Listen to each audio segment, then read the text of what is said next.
ਹੁਣ ਪੀਕੇ ਨੂੰ ਲੈ ਕੇ ਪੰਜਾਬ 'ਚ ਤਾਂ ਰੌਲਾ ਪੈ ਗਿਆ ਵੀ ਕੈਪਟਨ ਸਾਹਿਬ ਨੇ ਉਹਨੂੰ 1 ਰੁਪਈਆ ਦੇ ਕੇ ਕੈਬਨਿਟ ਦਾ ਮੰਤਰੀ ਦਾ ਦਰਜਾ ਦੇ ਦਿੱਤਾ। ਭਾਜਪਾ ਹੀ ਹੈ ਉਹ ਕਹਿ ਰਹੀ ਹੈ ਕਿ ਪੀਕੇ ਨੇ ਮਮਤਾ ਨੂੰ ਛੱਡ ਕੇ ਕੈਪਟਨ ਨੂੰ ਜੱਫਾ ਪਾ ਲਿਆ। ਜਦੋਂ ਚੋਣਾਂ ਆਉਂਦੀਆਂ ਤੇ ਆਗੂ ਜਿਹੜੇ ਆ ਉਹ ਫਾਇਦਾ ਸੋਚਦੇ ਆ, ਲਾਲਚ ਦੇਖਦੇ ਆ ਵੀ ਇਸ ਵੇਲੇ ਕਿਹਦਾ ਹੱਥ ਉੱਪਰ ਆ। ਗੰਗਾ ਗਏ ਗੰਗਾ ਰਾਮ ਤੇ ਜਮਨਾ ਗਏ ਜਮਨਾ ਦਾਸ ਵਾਲੀ ਗੱਲ ਹੁੰਦੀ ਆ। ਉਹੀ ਪੀਕੇ ਆ ਜਿਹੜੇ 17 ਦੇ ਵਿੱਚ ਕੈਪਟਨ ਨੂੰ ਸਹੁੰ ਚੁਕਾ ਕੇ ਤੇ ਹੋਰ ਕਈ ਇਹੋ ਜਿਹੇ ਵਾਅਦੇ ਕਰਾ ਕੇ ਗਏ ਸੀ ਜਿਹੜੇ 4 ਸਾਲ ਤੱਕ ਲਟਕਦੇ ਹੀ ਆ। ਜੇ 5ਵੇਂ ਸਾਲ ਉਹਨਾਂ ਨੂੰ ਯਾਦ ਆਈ ਕਿ ਹੁਣ ਕਰਜ਼ਾ ਮੁਆਫੀ ਵੀ ਅਸੀਂ ਕਰਨੀ ਸੀਗੀ।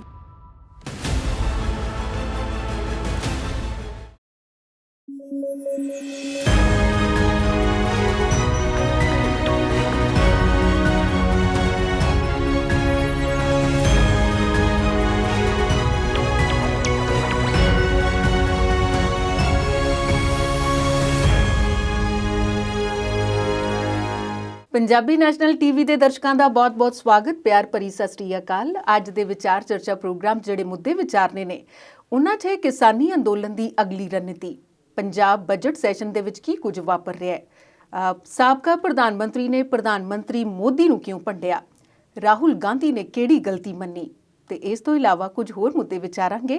ਤੇ ਇਹਨਾਂ ਮੁੱਦਿਆਂ ਨੂੰ ਵਿਚਾਰਨ ਲਈ ਸਾਡੇ ਨਾਲ ਮਾਹਿਰ ਮਹਿਮਾਨ ਮੌਜੂਦ ਨੇ। ਅਵਤਾਰ ਸਿੰਘ ਸ਼ੇਰਗਿੱਲ ਜੀ। ਸ਼ੇਰਗਿੱਲ ਜੀ, ਤੁਹਾਡਾ ਬਹੁਤ-ਬਹੁਤ ਸਵਾਗਤ ਅੱਜ ਦੇ ਪ੍ਰੋਗਰਾਮ 'ਚ। ਧੰਨਵਾਦ ਜੀ। ਸਰਕਾਰ ਵੀ ਚੁੱਪ ਹੈ ਪਰ ਕਿਸਾਨ ਚੁੱਪ ਨਹੀਂ ਹੈ, ਕੀ ਰਣਨੀਤੀ ਚੱਲ ਰਹੀ ਹੈ ਉਹਨਾਂ ਦੀ? ਦੇਖੋ, ਕਿਸਾਨਾਂ ਦਾ ਅੰਦੋਲਨ ਚੱਲਦਿਆਂ ਨੂੰ 100 ਦਿਨ ਪੂਰੇ ਹੋ ਜਾਣੇ ਆ 6 ਮਾਰਚ ਨੂੰ ਜੀ। ਔਰ ਇਸ ਦੇ ਬਾਵਜੂਦ ਵੀ ਜਦੋਂ ਤੋਂ 26 ਜਨਵਰੀ ਤੋਂ ਬਾਅਦ ਖੜੋਤ ਆਈ ਆ ਗੱਲਬਾਤ ਦੇ ਵਿੱਚ, ਮੁੜ ਕੇ ਉਹਦੀ ਦੁਬਾਰਾ ਸ਼ੁਰੂ ਹੋਣ ਦੇ ਹਜੇ ਕੋਈ ਅਸਾਰ ਦਿਸਦੇ ਨਹੀਂ। ਗੱਲ ਸਰਕਾਰ ਕਹਿ ਰਹੀ ਆ ਵੀ ਅਸੀਂ ਗੱਲਬਾਤ ਨੂੰ ਤਿਆਰ ਆ ਤੇ ਕਿਸਾਨ ਵੀ ਕਹਿ ਰਹੇ ਆ ਵੀ ਅਸੀਂ ਵੀ ਆਉਣ ਨੂੰ ਤਿਆਰ ਆ, ਪਰ ਤਿਆਰ ਸਿਰਫ ਬਿਆਨਾਂ ਤੱਕ ਹੀ ਆ, ਗੱਲਾਂ ਬਾਤਾਂ ਤੱਕ ਹੀ ਆ। ਉਹਦੇ ਲਈ ਠੋਸ ਤਰੀਕ ਜਾਂ ਕੋਈ ਠੋਸ ਕਾਰਵਾਈ ਨਹੀਂ ਪੈ ਰਹੀ ਜਿਹਨੂੰ ਲੈ ਕੇ ਗੱਲਬਾਤ ਅੱਗੇ ਤੁਰ ਸਕੇ।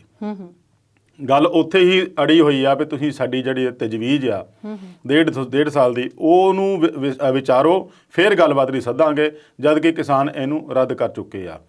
ਹੁਣ ਸਮਾਂ ਜਿੱਦਾਂ ਹੋਰ ਲੰਘੀ ਜਾ ਰਿਹਾ ਤੇ ਕਿਸਾਨਾਂ ਦਾ ਇਸ ਗੱਲ ਉੱਤੇ ਹੀ ਫੋਕਸ ਆ ਵੀ ਹੁਣ ਸਰਕਾਰ ਤੇ ਦੁਬਾਰਾ ਤੋਂ ਨਵੇਂ ਸਿਰੇ ਤੋਂ ਕਿਸੇ ਤਰੀਕੇ ਨਾਲ ਹੋਰ ਦਬਾਅ ਪ੍ਰੈਸ਼ਰ ਪਾਇਆ ਜਾ ਸਕੇ। ਇਹਨੂੰ ਲੈ ਕੇ ਕੱਲ੍ਹ ਸੰਯੁਕਤ ਕਿਸਾਨ ਮੋਰਚੇ ਦੀ ਮੀਟਿੰਗ ਹੋਈ ਸੀਗੀ, ਜਿਹਦੇ ਵਿੱਚ 15 ਮਾਰਚ ਤੱਕ ਦੇ ਆਪਣੀ ਰਣਨੀਤੀ ਜਿਹੜੇ ਆਪਣੇ ਪ੍ਰੋਗਰਾਮ ਆ ਉਹਨਾਂ ਦਾ ਐਲਾਨ ਕੀਤਾ ਗਿਆ। ਸਭ ਤੋਂ ਵੱਡੀ ਗੱਲ ਇਹਦੇ ਵਿੱਚ ਇਹ ਆਈ ਆ ਕਿ ਹੁਣ 5 ਰਾਜਾਂ 'ਚ ਚੋਣਾਂ ਹੋਣੀਆਂ। ਸਭ ਤੋਂ ਜਿਹੜਾ ਅਹਿਮ ਸੂਬਾ ਭਾਜਪਾ ਲਈ ਉਹ ਪੱਛਮੀ ਬੰਗਾਲ ਆ, ਜਿੱਥੇ ਉਹਦਾ ਪੂਰਾ ਜ਼ੋਰ ਲੱਗਾ ਹੋਇਆ ਪਿਆ ਇਸ ਵੇਲੇ। ਮਮਤਾ ਬੈਨਰਜੀ ਨੂੰ ਆਪਾਂ ਸੱਤਾ ਤੋਂ ਹਟਾ ਹੀ ਦੇਣਾ। ਇੱਥੋਂ ਤੱਕ ਅਮਿਤ ਸ਼ਾਹ ਉਹਨਾਂ ਨੇ ਕਹਿ ਹੀ ਦਿੱਤਾ ਵੀ ਦੀਦੀ ਦੀ ਵਿਦਾਈ ਦਾ ਸਮਾਂ ਆ ਗਿਆ ਆ, ਵਿਦਾ ਕਰਕੇ ਹੀ ਜਾਵਾਂਗੇ।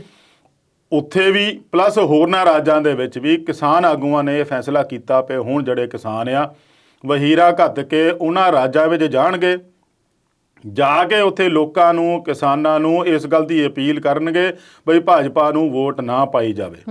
ਮਤਲਬ ਕਹਿਣ ਦਾ ਵੀ ਹੁਣ ਕਿਸਾਨਾਂ ਨੇ ਚੋਣਾਂ ਵਾਲੇ ਰਾਜਾਂ 'ਚ ਭਾਜਪਾ ਨੂੰ ਵਕਤ ਪਾਉਣ ਦਾ ਫੈਸਲਾ ਕੀਤਾ। ਇਹ ਬਹੁਤ ਅਹਿਮ ਗੱਲ ਆ, ਕਿਉਂਕਿ ਪਹਿਲਾਂ ਤਾਂ ਸੀਮਤ ਸੀ ਪੰਜਾਬ ਤੱਕ, ਫਿਰ ਹਰਿਆਣਾ, ਯੂਪੀ, ਰਾਜਸਥਾਨ, ਮੱਧ ਪ੍ਰਦੇਸ਼, ਦੇਸ਼ ਦੇ ਹੋਰਨਾਂ ਸੂਬਿਆਂ ਤੱਕ ਵੀ ਗਿਆ।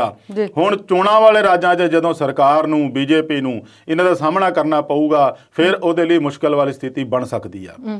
ਸਰਕਾਰ ਉਹਨੂੰ ਕਿਸ ਤਰੀਕੇ ਨਾਲ ਲੈਂਦੀ ਆ ਇਹ ਵੱਖਰੀ ਗੱਲ ਆ, ਕਿਉਂਕਿ ਉਹਨਾਂ ਦੇ ਹੌਸਲੇ ਉਦੋਂ ਹੋਰ ਬੁਲੰਦ ਹੋ ਜਾਂਦੇ ਆ ਜਦੋਂ ਗੁਜਰਾਤ ਵਰਗੇ ਸੂਬੇ ਦੇ ਵਿੱਚ ਸਥਾਨਕ ਚੋਣਾਂ 'ਚ ਉਹਨਾਂ ਨੂੰ ਐਡਾ ਵੱਡਾ ਮੈਂਡੇਟ ਮਿਲ ਜਾਂਦਾ ਤੇ ਫਿਰ ਪ੍ਰਧਾਨ ਮੰਤਰੀ ਸਾਹਿਬ ਵੀ ਫਟਾਫਟ ਬਿਆਨ ਦੇ ਦਿੰਦੇ, ਦੇਖਿਆ ਸਾਡੀ ਸਰਕਾਰ ਦੇ ਵਿਕਾਸ ਮਾਡਲ ਨੂੰ ਗੁਜਰਾਤ ਨੇ ਕਿਵੇਂ ਅਪਣਾਇਆ, ਉਹਨਾਂ ਨੇ ਸਾਨੂੰ ਇੰਨਾ ਵੱਡਾ ਮੈਂਡੇਟ ਫੇਰ ਦੇਤਾ, ਜਿਤਾਤੀਆਂ ਵੋਟਾਂ ਦੇਤੀਆਂ। ਉਸੇ ਗੱਲ ਨੂੰ ਲੈ ਕੇ ਅੱਗੇ ਤੁਰੇ ਹੋ ਆ ਵੀ ਜੇ ਇੱਕ ਰਾਜ ਕਰਦਾ ਜਾਂ 2 ਕਰਦੇ ਜਾਂ 3 ਕਰਦੇ ਆ, ਤੇ ਜਦੋਂ ਹੁਣ ਚੋਣਾਂ ਆਣੀਆਂ ਤੇ ਇਹਦੇ ਵਿੱਚ ਵੀ ਸਾਨੂੰ ਕਿਸੇ ਨੇ ਕੋਈ ਹਰਾ ਨਹੀਂ ਸਕਦਾ। ਪਰ ਉਹਨਾਂ ਨੂੰ ਇਹ ਯਾਦ ਰੱਖਣਾ ਚਾਹੀਦਾ ਵੀ ਉਹ ਸਮਾਂ ਹੋਰ ਸੀ ਜਦੋਂ ਪਿਛਲੀਆਂ ਰਾਜਾਂ 'ਚ ਚੋਣਾਂ ਸੀਗੀਆਂ। ਹੁਣ ਸਮਾਂ ਕਿਸਾਨ ਅੰਦੋਲਨ ਨੂੰ ਲੈ ਕੇ ਆ, ਜੋ ਕਿ ਜਨ ਅੰਦੋਲਨ ਔਰ ਪੂਰੇ ਦੇਸ਼ ਦਾ ਅੰਦੋਲਨ ਬਣ ਚੁੱਕਾ ਆ। ਅਗਲੀ ਰਣਨੀਤੀ ਜਿਹੜੀ ਹੈ ਕਿਸਾਨਾਂ ਦੀ ਇਹ ਆ ਵੀ 6 ਮਾਰਚ ਵਾਲੇ ਦਿਨ ਉਹਨਾਂ ਨੇ ਸਵੇਰੇ 11 ਵਜੇ ਤੋਂ ਲੈ ਕੇ 5 ਘੰਟੇ ਵਾਸਤੇ ਜਿਹੜਾ KMP ਕੁੰਡਲੀ ਮਾਨੇਸਰ ਪਲਵਲ ਐਕਸਪ੍ਰੈਸ ਵੇ ਆ, ਉਹਦੇ ਤੇ ਥਾਂ ਤੇ ਉਹਨਾਂ ਨੇ ਚੱਕਾ ਜਾਮ ਕਰਨਾ ਔਰ ਉਹ 5 ਘੰਟੇ ਤੱਕ ਸ਼ਾਂਤਮਈ ਤਰੀਕੇ ਨਾਲ ਜਾਮ ਕਰਕੇ ਆਪਣਾ ਰੋਸ ਪ੍ਰਦਰਸ਼ਨ ਕਰਨਗੇ। ਨਾਲ ਦੀ ਨਾਲ ਉਹਨਾਂ ਨੇ ਇਹ ਕਿਹਾ ਕਿ ਉਸ ਦਿਨ 100 ਦਿਨ ਪੂਰੇ ਹੋ ਜਾਣੇ ਆ ਕਿਸਾਨ ਅੰਦੋਲਨ ਨੂੰ। ਜਿਹਨੂੰ ਮਨਾਉਣ ਦੇ ਲਈ, ਜਿਹਦੇ ਕਰਕੇ ਆਪਾਂ ਇਹ ਪ੍ਰਗਟਾਵਾ ਕਰਾਂਗੇ ਵੀ ਸਾਨੂੰ 100 ਦਿਨ ਹੋ ਗਏ ਇੱਥੇ ਬੈਠਿਆਂ ਨੂੰ ਤੇ ਸਰਕਾਰ ਸਾਡੀ ਗੱਲ ਨਹੀਂ ਸੁਣ ਰਹੀ, ਉਹਦੇ ਲਈ ਉਹਨਾਂ ਨੇ ਸਾਰੇ ਕਿਸਾਨਾਂ ਨੂੰ, ਪੂਰੇ ਪੰਜਾਬ ਵਾਸੀਆਂ ਨੂੰ, ਇੱਥੋਂ ਤੱਕ ਕਿ ਬਾਕੀ ਦੇਸ਼ ਦੇ ਹਿੱਸੇ 'ਚ ਰਹਿੰਦੇ ਕਿਸਾਨ ਵੀ ਔਰ ਲੋਕਾਂ ਨੂੰ ਵੀ ਇਸ ਗੱਲ ਦਾ ਸੁਨੇਹਾ ਪਹੁੰਚਾਇਆ ਵੀ ਉਦੋਂ ਨੂੰ ਤੁਸੀਂ ਕਾਲੀਆਂ ਪੱਟੀਆਂ ਬੰਨ੍ਹਣੀਆਂ, ਆਪੋ ਆਪਣੇ ਘਰਾਂ ਦੇ ਉੱਤੇ ਕਾਲੇ ਝੰਡੇ ਲਾਉਣੇ। ਇਹ ਰੋਸ ਦਾ ਪ੍ਰਗਟਾਵਾ ਸਰਕਾਰ ਤੱਕ ਪਹੁੰਚਾਉਣਾ ਵੀ ਸਾਡੇ ਮਨਾਂ 'ਚ ਕਿੰਨਾ ਰੋਸ ਹੈ ਵੀ ਤੁਸੀਂ ਕਿਸਾਨਾਂ ਦੀ ਗੱਲ ਨਹੀਂ ਸੁਣ ਰਹੇ। ਉਸ ਤੋਂ ਅਗਲੀ ਆ ਜਾਂਦੀ ਆ 8 ਮਾਰਚ ਨੂੰ, ਜਦੋਂ ਹੈਗਾ ਕੌਮਾਂਤਰੀ ਮਹਿਲਾ ਦਿਵਸ। ਤੇ ਬੀਬੀਆਂ ਦੀ ਜਿਹੜੀ ਆਪਾਂ ਕਹੀਏ ਭਾਈਵਾਲੀ, ਉਹ ਕਿਸਾਨ ਅੰਦੋਲਨ ਤੋਂ ਪਹਿਲੇ ਦਿਨ ਤੋਂ ਹੀ ਰਹੀ ਆ। ਚਾਹੇ ਉਹ ਲੰਗਰ ਦੇ ਸੇਵਾ ਵਿੱਚ ਹੋਵੇ, ਚਾਹੇ ਸਟੇਜ ਦੇ ਵਿੱਚ ਹੋਵੇ, ਚਾਹੇ ਕਿਸੇ ਤਰ੍ਹਾਂ ਦੇ ਵੀ ਕੰਮਕਾਜ ਦੇ ਵਿੱਚ ਔਰਤਾਂ ਦਾ, ਪੰਜਾਬ ਦੀਆਂ ਵੀ ਔਰ ਹਰਿਆਣੇ ਦੀਆਂ ਵੀ, ਬਾਕੀ ਸੂਬਿਆਂ ਦੀਆਂ ਵੀ ਔਰਤਾਂ ਦਾ, ਬੀਬੀਆਂ ਦਾ ਬਹੁਤ ਵੱਡਾ ਰੋਲ ਰਿਹਾ। ਇਸ ਅੰਦੋਲਨ ਨੂੰ ਇੱਥੋਂ ਤੱਕ ਲਿਆਉਣ ਵਿੱਚ ਵੀ ਕਾਫੀ ਹੱਦ ਤੱਕ ਉਹਨਾਂ ਨੇ ਕਾਮਯਾਬ ਕੀਤਾ ਆ। ਉਦਣ ਖਾਸ ਦਿਨ ਆ ਕਿਉਂਕਿ ਇੱਕ ਦਿਨ ਮਨਾਇਆ ਜਾਂਦਾ ਜਦੋਂ ਸਾਲ ਦੇ ਵਿੱਚ ਕੌਮਾਂਤਰੀ ਮਹਿਲਾ ਦਿਵਸ। ਜਿੰਨੇ ਕਿਸਾਨ ਮੋਰਚੇ ਲੱਗੇ ਹੋਏ ਆ ਦਿੱਲੀ ਦੇ ਬਾਰਡਰਾਂ ਦੇ ਉੱਤੇ, ਉਹਨਾਂ ਸਾਰੇ ਮੋਰਚਿਆਂ ਦੇ ਉੱਤੇ ਜਿਹੜੇ ਸਟੇਜਾਂ ਹੋਣਗੀਆਂ ਉਹ ਸਪੈਸ਼ਲੀ ਉਦਣ ਔਰਤਾਂ ਦੇ ਹਵਾਲੇ ਹੋਣਗੀਆਂ। ਉਹਨਾਂ ਨੇ ਉਹਨੂੰ ਮੈਨੇਜ ਕਰਨਾ, ਉਹਨਾਂ ਨੇ ਸੰਭਾਲਣਾ, ਉਹਨਾਂ ਨੇ ਉੱਥੇ ਤਕਰੀਰਾਂ ਦੇਣੀਆਂ, ਸੰਬੋਧਨ ਕਰਨਾ, ਸਾਰਾ ਕੁਝ ਉਹਨਾਂ ਦੇ ਹਵਾਲੇ ਹੋਵੇਗਾ। ਇਸੇ ਤਰੀਕੇ ਨਾਲ ਪਹਿਲਾਂ ਆਪਾਂ ਦੇਖੀਏ ਤਾਂ 26 ਫਰਵਰੀ ਨੂੰ ਨੌਜਵਾਨ ਦਿਵਸ ਮਨਾਇਆ ਸੀਗਾ ਤੇ ਉਦੋਂ ਵੀ ਕਿਸਾਨ ਮੋਰਚੇ ਜਿਹੜੇ ਸਟੇਜਾਂ ਸੀਗੀਆਂ ਸਾਰੀਆਂ ਉਹ ਨੌਜਵਾਨਾਂ ਦੇ ਹੱਥ ਸੀਗੀਆਂ। ਬੀਬੀਆਂ ਦਾ ਰੋਲ ਪਹਿਲਾਂ ਵੀ ਬਹੁਤ ਸੀ, ਅੱਗੋਂ ਵੀ ਰਹਿਣਾ, ਤਾਂ ਬੀਬੀਆਂ ਤੋਂ ਬਿਨਾਂ ਗੱਲ ਸਿਰੇ ਵੀ ਨਹੀਂ ਲੱਗਦੀ ਹੁੰਦੀ ਆ। ਕਿਉਂਕਿ ਜਿਸ ਤਰੀਕੇ ਨਾਲ ਆਪਾਂ ਇਕੱਠ ਦੇਖਦੇ ਆ, ਜਿਹੜੀਆਂ ਬੀਬੀਆਂ ਕਦੇ ਘਰਾਂ ਚੋਂ ਨਿਕਲੀਆਂ ਵੀ ਨਹੀਂ ਸੀ, ਚੁੱਲ੍ਹੇ ਚੌਂਕੇ ਚੋਂ ਕਦੇ ਬਾਹਰ ਨਹੀਂ ਸੀ ਗਈਆਂ, ਵੀ ਸਾਡੇ ਜਿਹੜੇ ਪਰਿਵਾਰਕ ਮੈਂਬਰ ਆ ਉਹ ਕੰਮ ਕਰਦੇ, ਖੇਤਾਂ 'ਚ ਵੀ ਕਰਦੇ, ਬਾਹਰ ਵੀ ਕਰਦੇ ਆ, ਅੱਜ ਉਹਨਾਂ ਨੂੰ ਕੇਂਦਰ ਸਰਕਾਰ ਨੇ ਇਹੋ ਜਿਹੇ ਸੰਘਰਸ਼ਾਂ ਦੇ ਵਿੱਚ, ਅੰਦੋਲਨ ਦੇ ਵਿੱਚ ਚਿੱਟੇ ਦਿਨ ਔਰ ਰਾਤਾਂ ਨੂੰ ਬਾਹਰ ਰਹਿਣ ਲਈ ਮਜਬੂਰ ਕੀਤਾ ਹੋਇਆ। ਇਹ ਸਾਰਾ ਕੁਝ ਬੀਬੀਆਂ ਉਦੋਂ ਜਦੋਂ ਸਟੇਜ ਸੰਭਾਲਣਗੀਆਂ ਤੇ ਉਹ ਸਰਕਾਰਾਂ ਦੇ ਕੰਨੀ ਪਾਉਣਗੀਆਂ ਵੀ ਤੁਸੀਂ ਸਾਨੂੰ ਕਿਸ ਤਰੀਕੇ ਨਾਲ ਮਜਬੂਰ ਕੀਤਾ ਹੈ ਖੇਤੀ ਕਾਨੂੰਨਾਂ ਨੂੰ ਲੈ ਕੇ। ਅਗਲੀ ਗੱਲ ਉਹਨਾਂ ਦੀ ਸੀਗੀ 15 ਤਰੀਕ ਨੂੰ ਟ੍ਰੇਡ ਯੂਨੀਅਨਾਂ ਦਾ ਸੱਦਾ ਜਿਹੜਾ ਆ ਉਹਦਾ ਸਮਰਥਨ ਕਰਨਾ ਆ। ਉਹਨਾਂ ਦਾ ਜਿਹੜਾ ਵੈਟ ਨੂੰ ਲੈ ਕੇ ਜਾਂ GST ਨੂੰ ਲੈ ਕੇ ਜਾਂ ਜਿਹੜੇ ਤੇਲ ਕੀਮਤਾਂ ਵਧੀਆਂ ਆ ਉਹਨੂੰ ਲੈ ਕੇ ਉਹਨਾਂ ਦਾ ਜਿਹੜਾ ਪ੍ਰਦਰਸ਼ਨ ਹੋਊਗਾ, ਉਹਦੇ ਵਿੱਚ ਵੀ ਕਿਸਾਨ ਜਿਹੜੇ ਆ ਆਪਣਾ ਪੂਰਾ ਯੋਗਦਾਨ ਦੇਣਗੇ। ਮੈਂ ਚੋਣਾਂ ਦੀ ਗੱਲ ਕਰ ਰਿਹਾ ਸੀਗਾ ਤੇ ਪ੍ਰੈਸ ਕਾਨਫਰੰਸ ਦੇ ਵਿੱਚ ਬੈਠੇ ਸੀ ਯੋਗਿੰਦਰ ਯਾਦਵ। ਉਹਨਾਂ ਨੇ ਕਿਹਾ ਵੀ ਭਾਜਪਾ ਜਿਹੜੀ ਆ ਉਹ ਤਾਂ ਨਾ ਤਾਂ ਪ੍ਰਦਰਸ਼ਨ ਦੀ ਨੀਤੀ ਸਮਝਦੀ ਆ, ਨਾ ਉਹ ਕਿਸੇ ਤਰ੍ਹਾਂ ਦੇ ਰੋਸ ਵਿਖਾਵੇ ਨੀਤੀ ਸਮਝਦੀ ਆ। ਇਹ ਸਮਝਦੀ ਆ ਤਾਂ ਵੋਟਾਂ ਦੀ ਰਾਜਨੀਤੀ ਜਾਂ ਸਮਝਦੀ ਆ ਪੈਸੇ ਦੀ ਰਾਜਨੀਤੀ। ਸੋ ਸਾਨੂੰ ਹੁਣ ਮਜਬੂਰਨ ਉਹਨਾਂ ਨੂੰ ਉਹਨਾਂ ਦੀ ਹੀ ਭਾਸ਼ਾ ਦੇ ਵਿੱਚ ਜਵਾਬ ਦੇਣਾ ਪੈ ਰਿਹਾ ਹੈ। ਜੇ ਉਹ ਵੋਟਾਂ ਦੀ ਰਾਜਨੀਤੀ ਸਮਝਦੀ ਆ ਤਾਂ ਅਸੀਂ ਹੁਣ ਉਹਨਾਂ ਦੀ ਵੋਟਾਂ ਖਰਾਬ ਕਰਨ ਨੂੰ ਤੁਰ ਪਏ ਆ। ਇਹ ਬਹੁਤ ਵੱਡਾ ਕਦਮ ਆ। ਜੇ ਕਿਤੇ ਇਹੋ ਜਿਹੇ ਹਾਲਾਤ ਵਿੱਚ ਭਾਜਪਾ ਨੂੰ ਕਿਤੇ ਨਮੋਸ਼ੀ ਸਹਿਣੀ ਪਈ ਤਾਂ ਫਿਰ ਮੈਨੂੰ ਲੱਗਦਾ ਵੀ ਮਾੜਾ ਮੋਟਾ ਕਿਤੇ ਮੋੜਾ ਪੈ ਜਾਊਗਾ। ਪਰ ਜੇ ਉਹਨਾਂ ਦਾ ਇਹ ਵੀ ਹੱਲਾ ਕਾਮਯਾਬ ਨਹੀਂ ਹੁੰਦਾ ਜਾਂ ਉਹਨਾਂ ਨੇ ਕਿਸੇ ਤਰੀਕੇ ਨਾਲ ਇਹਨੂੰ ਕਾਮਯਾਬ ਨਹੀਂ ਹੋਣ ਦਿੱਤਾ ਤਾਂ ਫਿਰ ਲੱਗਦਾ ਨਹੀਂ ਵੀ ਸਰਕਾਰ ਜਿਵੇਂ ਹੁਣ ਟਸ ਤੋਂ ਮਸ ਨਹੀਂ ਹੋ ਰਹੀ, ਆਉਂਦੇ ਦਿਨਾਂ ਦੇ ਵਿੱਚ ਫਿਰ ਇਹਨਾਂ ਵੱਲ ਉਹਨਾਂ ਨੇ ਕੰਨ ਨਹੀਂ ਧਰਨਾ। ਤੇ ਮੈਂ ਟਕੈਤ ਸਾਹਿਬ ਦੀ ਗੱਲ ਕਰਾਂ ਤੇ ਪਿਛਲੇ ਦਿਨੀ ਉਹ ਕਹਿ ਰਹੇ ਸੀ ਕਿ ਸਰਕਾਰ ਦੀ ਇੰਨੀ ਲੰਬੀ ਚੁੱਪੀ ਕਿਸੇ ਵੱਡੀ ਸਾਜ਼ਿਸ਼ ਦਾ ਹਿੱਸਾ ਜਾਪਦੀ ਹੈ। ਇਹਦੇ ਬਾਰੇ ਤੁਸੀਂ ਕੀ ਆਖੋਗੇ? ਬਿਲਕੁਲ ਜੀ, ਉਹ ਕਹਿੰਦੇ ਨਾ ਵੀ ਜਦੋਂ ਸ਼ਾਂਤੀ ਹੁੰਦੀ ਹੈ ਤੇ ਕਿਸੇ ਤੂਫਾਨ ਦੀ ਆਹਟ ਹੁੰਦੀ ਆ। ਉਹ ਉਸ ਗੱਲ ਵੱਲ ਨੂੰ ਉਹਨਾਂ ਦਾ ਇਸ਼ਾਰਾ ਸੀਗਾ ਵੀ ਜਿਹੜਾ ਹੁਣ ਤੱਕ ਇਹ ਚੁੱਪ ਕਰਕੇ ਬੈਠੇ ਆ। ਪਰ ਇਹਦੇ ਨਾਲ ਜੇ ਆਪਾਂ ਵਿਸ਼ਲੇਸ਼ਕ ਤੌਰ ਤੇ ਦੇਖੀਏ ਤਾਂ ਉਹ ਚੁੱਪ ਸ਼ਾਇਦ ਇਹ 5 ਰਾਜਾਂ ਦੀ ਚੋਣਾਂ ਕਰਕੇ ਵੀ ਆ ਵੀ ਆਪਾਂ ਇਹਨੂੰ ਲੰਘ ਲੈਣ ਦਈਏ। ਇਹਦਾ ਪ੍ਰਭਾਵ, ਇਹਦਾ ਸਿੱਟਾ, ਇਹਦਾ ਨਤੀਜਾ ਕੀ ਨਿਕਲਦਾ ਫਿਰ ਉਹਦੇ ਤੇ ਕੰਮ ਕਰਾਂਗੇ। ਬਿਆਨਬਾਜ਼ੀ ਬੇਸ਼ੱਕ ਕਰੀ ਜਾਣ ਡਏ ਆ। ਇਸ ਤੋਂ ਬਾਅਦ ਪਹਿਲਾਂ ਉਹਨਾਂ ਨੇ ਟਕੈਤ ਸਾਹਿਬ ਨੇ ਇਹ ਵੀ ਕਿਹਾ ਸੀ ਵੀ ਸੰਸਦ ਵੱਲ ਨੂੰ ਮਾਰਚ ਕਰਾਂਗੇ, ਸੰਸਦ ਦਾ ਘਿਰਾਓ ਕਰਾਂਗੇ। ਉਦੋਂ ਵੀ ਤੇ ਪੰਜਾਬ ਤੋਂ ਜਿਹੜੇ ਹਰਜੀਤ ਸਿੰਘ ਗਰੇਵਾਲ ਹੋਣੀ ਉਹਨਾਂ ਨੇ ਸਪਸ਼ਟ ਕਹਿ ਦਿੱਤਾ ਸੀ ਕਰੀ ਜਾਓ ਘਿਰਾਓ, ਸਾਨੂੰ ਕੀ ਫਰਕ ਆ, ਕਾਨੂੰਨ ਵਾਪਸ ਨਹੀਂ ਹੋਣੇ, ਜਿਹਦਾ ਮਰਜ਼ੀ ਘਿਰਾਓ ਕਰੋ। ਮਤਲਬ ਉਹ ਹਾਲੇ ਵੀ ਉਹਨੂੰ ਲਾਈਟਲੀ ਲੈ ਰਹੇ ਆ। ਬੇਸ਼ੱਕ ਉਹਨਾਂ ਨੇ ਆਪਣੀ ਨਿੱਜੀ ਰਾਏ ਦਿੱਤੀ ਸੀਗੀ, ਹਜੇ ਸੰਯੁਕਤ ਕਿਸਾਨ ਮੋਰਚੇ ਦਾ ਕੋਈ ਇਹੋ ਜਿਹਾ ਫੈਸਲਾ ਨਹੀਂ ਹੈਗਾ ਜਿਹਨੂੰ ਲੈ ਕੇ ਇਹੋ ਜਿਹੀ ਰਣਨੀਤੀ ਉਲੀਕੀ ਜਾਵੇ। ਹੋ ਸਕਦਾ ਉਧਰ ਨੂੰ ਤੁਰਨ, ਪਰ ਹੁਣ ਉਹਨਾਂ ਦਾ ਜਿਹੜਾ ਮੇਨ ਮੁੱਦਾ ਆ ਉਹ ਚੋਣਾਂ ਵਾਲੇ ਰਾਜਾਂ ਦੇ ਵਿੱਚ ਮੇਨ ਫੋਕਸ ਆ ਜਿਹਨੂੰ ਕੀਤਾ ਹੋਇਆ ਹੈ। ਬਲਵੀਰ ਸਿੰਘ ਰਾਜੇਵਾਲ ਹੋਣਾ ਨੇ ਵੀ ਇਹ ਕਿਹਾ ਵੀ ਸਰਕਾਰ ਨੂੰ ਉਹਨਾਂ ਦੀ ਭਾਸ਼ਾ ਤੇ ਵਿੱਚ ਜਵਾਬ ਦੇਣ ਦਾ ਸਮਾਂ ਹੁਣ ਆ ਗਿਆ ਆ। ਹਰੇਕ ਥਾਵਾਂ ਤੇ ਜਾਵਾਂਗੇ। ਇਸ ਤੋਂ ਇਲਾਵਾ ਉਹਨਾਂ ਨੇ ਇੱਕ ਹੋਰ ਗੱਲ ਕਹੀ ਸੀ ਵੀ ਕਰਨਾਟਕ ਦੇ ਵਿੱਚ ਫਸਲਾਂ ਜਿਹੜੀਆਂ ਆ ਉਹ ਬੇਸ਼ੱਕ ਉੱਥੇ MSP ਹੈ ਨਹੀਂ, ਪਰ MSP ਤੋਂ ਵੀ 1000 ਰੁਪਏ ਘੱਟ ਫਸਲਾਂ ਜਿਹੜੀਆਂ ਉਹ ਕਿਸਾਨਾਂ ਦੀਆਂ ਵਿਕ ਰਹੀਆਂ, ਜਿਹਨੂੰ ਲੈ ਕੇ ਉਹ ਜਾਗਰੂਕਤਾ ਮੁਹਿੰਮ ਚਲਾਉਣਗੇ। ਦੱਖਣ ਵਿੱਚ ਵੀ ਤੇਲੰਗਾਨਾ, ਕਰਨਾਟਕ, ਤਮਿਲਨਾਡੂ ਵਗੈਰਾ 'ਚ ਵੀ, ਤਮਿਲਨਾਡੂ 'ਚ ਵੀ ਚੋਣਾਂ ਹੋਣੀਆਂ। ਉੱਥੇ ਉਹ ਜਾਗਰੂਕਤਾ ਇਸ ਕਦਰ ਫੈਲਾਉਣਗੇ ਕਿ MSP ਜਿਹੜਾ ਆ ਇਹਨੂੰ ਕਾਨੂੰਨੀ ਦਰਜਾ ਦੇਣ ਲਈ ਜਿੰਨੀ ਵੀ ਪੁਰਜੋਰ ਆਵਾਜ਼ ਉਠਾਈ ਜਾਵੇ ਉਨੀ ਠੀਕ ਆ, ਕਿਉਂਕਿ ਪਹਿਲਾਂ MSP ਸਿਰਫ 2-3 ਸੂਬਿਆਂ ਤੱਕ ਸੀਗੀ।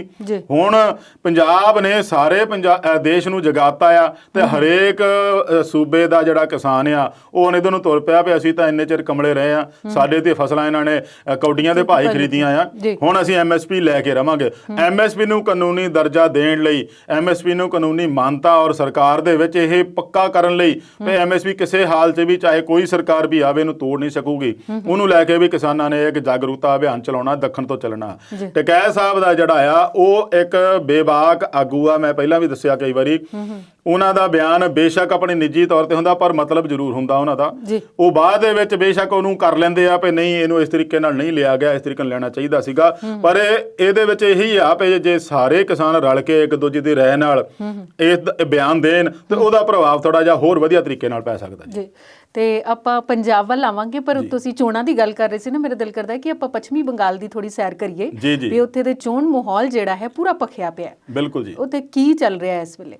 ਦੇਖੋ ਜੀ, ਇਸ ਵੇਲੇ ਉੱਥੇ ਚੋਣਾਂ ਦਾ ਐਲਾਨ ਤਾਂ ਹੋ ਚੁੱਕਾ, ਰੈਲੀਆਂ ਦਾ ਦੌਰ ਵੀ ਚੱਲਣਾ, ਤੇ ਜਿਹੜੇ ਆਗੂ ਆ ਜਿਨ੍ਹਾਂ ਨੂੰ ਆਹ ਪਾਰਟੀ ਪਸੰਦ ਨਹੀਂ ਉਧਰ ਚੱਲ ਗਏ, ਉਧਰਲੀ ਪਾਰਟੀ ਪਸੰਦ ਨਹੀਂ ਇੱਧਰ ਆ ਗਏ, ਗੰਗਾ ਗਏ ਗੰਗਾ ਰਾਮ ਤੇ ਜਮਨਾ ਗਏ ਜਮਨਾ ਦਾਸ ਵਾਲੀ ਗੱਲ ਹੁੰਦੀ ਆ, ਜਾਂ ਕਹਿ ਲਓ ਵੀ ਆਏ ਗਏ ਵਾਲੀ ਗੱਲ ਚੱਲ ਰਹੀ ਆ।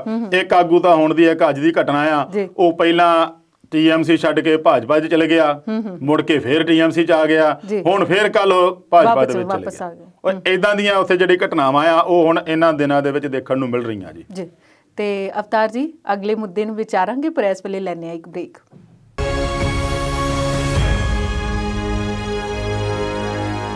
ਬ੍ਰੇਕ ਤੋਂ ਬਾਅਦ ਵਿਚਾਰ ਚਰਚਾ ਪ੍ਰੋਗਰਾਮ 'ਚ ਫੇਰ ਤੋਂ ਸਵਾਗਤ। ਤੇ ਸ਼ੇਰਗਿੱਲ ਜੀ, ਮੁੱਦੇ ਵੱਲ ਵਾਪਸ ਪਰਤਦੇ ਹਾਂ। ਬੰਗਾਲ ਵੱਲ ਅਸੀਂ ਪਹੁੰਚੇ ਹੋਏ ਸੀ ਤੇ ਉਹ ਮਾਹੌਲ ਫੇਰ ਤੋਂ ਦੱਸੋ ਜ਼ਰਾ। ਮੈਂ ਉਹੀ ਦੱਸ ਰਿਹਾ ਸੀਗਾ ਵੀ ਜਦੋਂ ਚੋਣਾਂ ਆਉਂਦੀਆਂ ਤੇ ਆਗੂ ਜਿਹੜੇ ਆ ਉਹ ਫਾਇਦਾ ਸੋਚਦੇ ਆ, ਲਾਲਚ ਦੇਖਦੇ ਆ ਵੀ ਇਸ ਵੇਲੇ ਕਿਹਦਾ ਹੱਥ ਉੱਪਰ ਆ ਜੀ। ਤੇ ਉੱਥੇ ਜਿਹੜੇ ਹਵਾ ਦਾ ਮਾਹੌਲ ਜਿਹੜਾ ਚੱਲ ਰਿਹਾ ਨਾ, ਹਵਾ ਦਾ ਰੁੱਖ ਚੱਲ ਰਿਹਾ, ਉਹ ਵਾਕਈ ਕੋਈ ਸ਼ੱਕ ਨਹੀਂ ਪਏ ਉਹ BJP ਵੱਲ ਨੂੰ ਚੱਲ ਰਿਹਾ। ਤੇ ਹਰ ਕੋਈ ਆਗੂ ਇਹ ਚਾਹੁੰਦਾ ਵੀ ਮੈਂ BJP ਵੱਲ ਨੂੰ ਆ ਜਾਵਾਂ। ਪਿਛਲੇ ਕਾਫੀ ਦਿਨਾਂ ਤੋਂ TMC ਨੂੰ ਕਈ MP ਵੀ MLA ਵੀ ਛੱਡ ਕੇ BJP ਵਿੱਚ ਚਲੇ ਗਏ। ਇੱਕ MLA ਪਤਾ ਨਹੀਂ ਦੁਚਿੱਤੀ ਵਿੱਚ ਸੀਗਾ, ਪਤਾ ਨਹੀਂ ਉਹਦਾ ਮਨ ਪਹਿਲਾਂ ਮੰਨਿਆ ਬਾਅਦ ਚ ਨਹੀਂ ਮੰਨਿਆ, ਫਿਰ ਮੰਨ ਗਿਆ। ਉਹ ਇਸੇ ਤਰੀਕੇ ਨਾਲ ਰਿਹਾ ਵੀ ਉਹ ਪਹਿਲਾਂ TMC ਛੱਡ ਕੇ BJP 'ਚ ਆ ਗਿਆ, ਫਿਰ ਉੱਥੇ ਕੋਈ ਉਹਦਾ ਆਪ ਦਾ ਵਿਰੋਧੀ ਆਗੂ ਲੱਗ ਪਿਆ ਵੀ ਇਹ ਮੈਨੂੰ ਖਰਾਬ ਕਰੂਗਾ, ਉਹ ਛੱਡ ਕੇ ਫਿਰ TMC 'ਚ ਆ ਗਿਆ। ਹੁਣ ਉਹਨੂੰ ਪਤਾ ਨਹੀਂ ਫਿਰ ਕੀ ਲੱਗਾ, ਫਿਰ ਦੁਬਾਰਾ BJP 'ਚ ਚਲ ਗਿਆ। ਸੋ ਉੱਥੇ ਟੱਕਰ ਜਿਹੜੀ ਆ ਉਹ ਕਾਂਟੇ ਦੀ ਇਸ ਵੇਲੇ BJP ਔਰ ਤ੍ਰਿਣਮੂਲ ਦੇ ਵਿਚਕਾਰ ਆ। ਮਮਤਾ, ਮੋਦੀ, ਅਮਿਤ ਸ਼ਾਹ ਐਂਡ JP ਨੱਡਾ।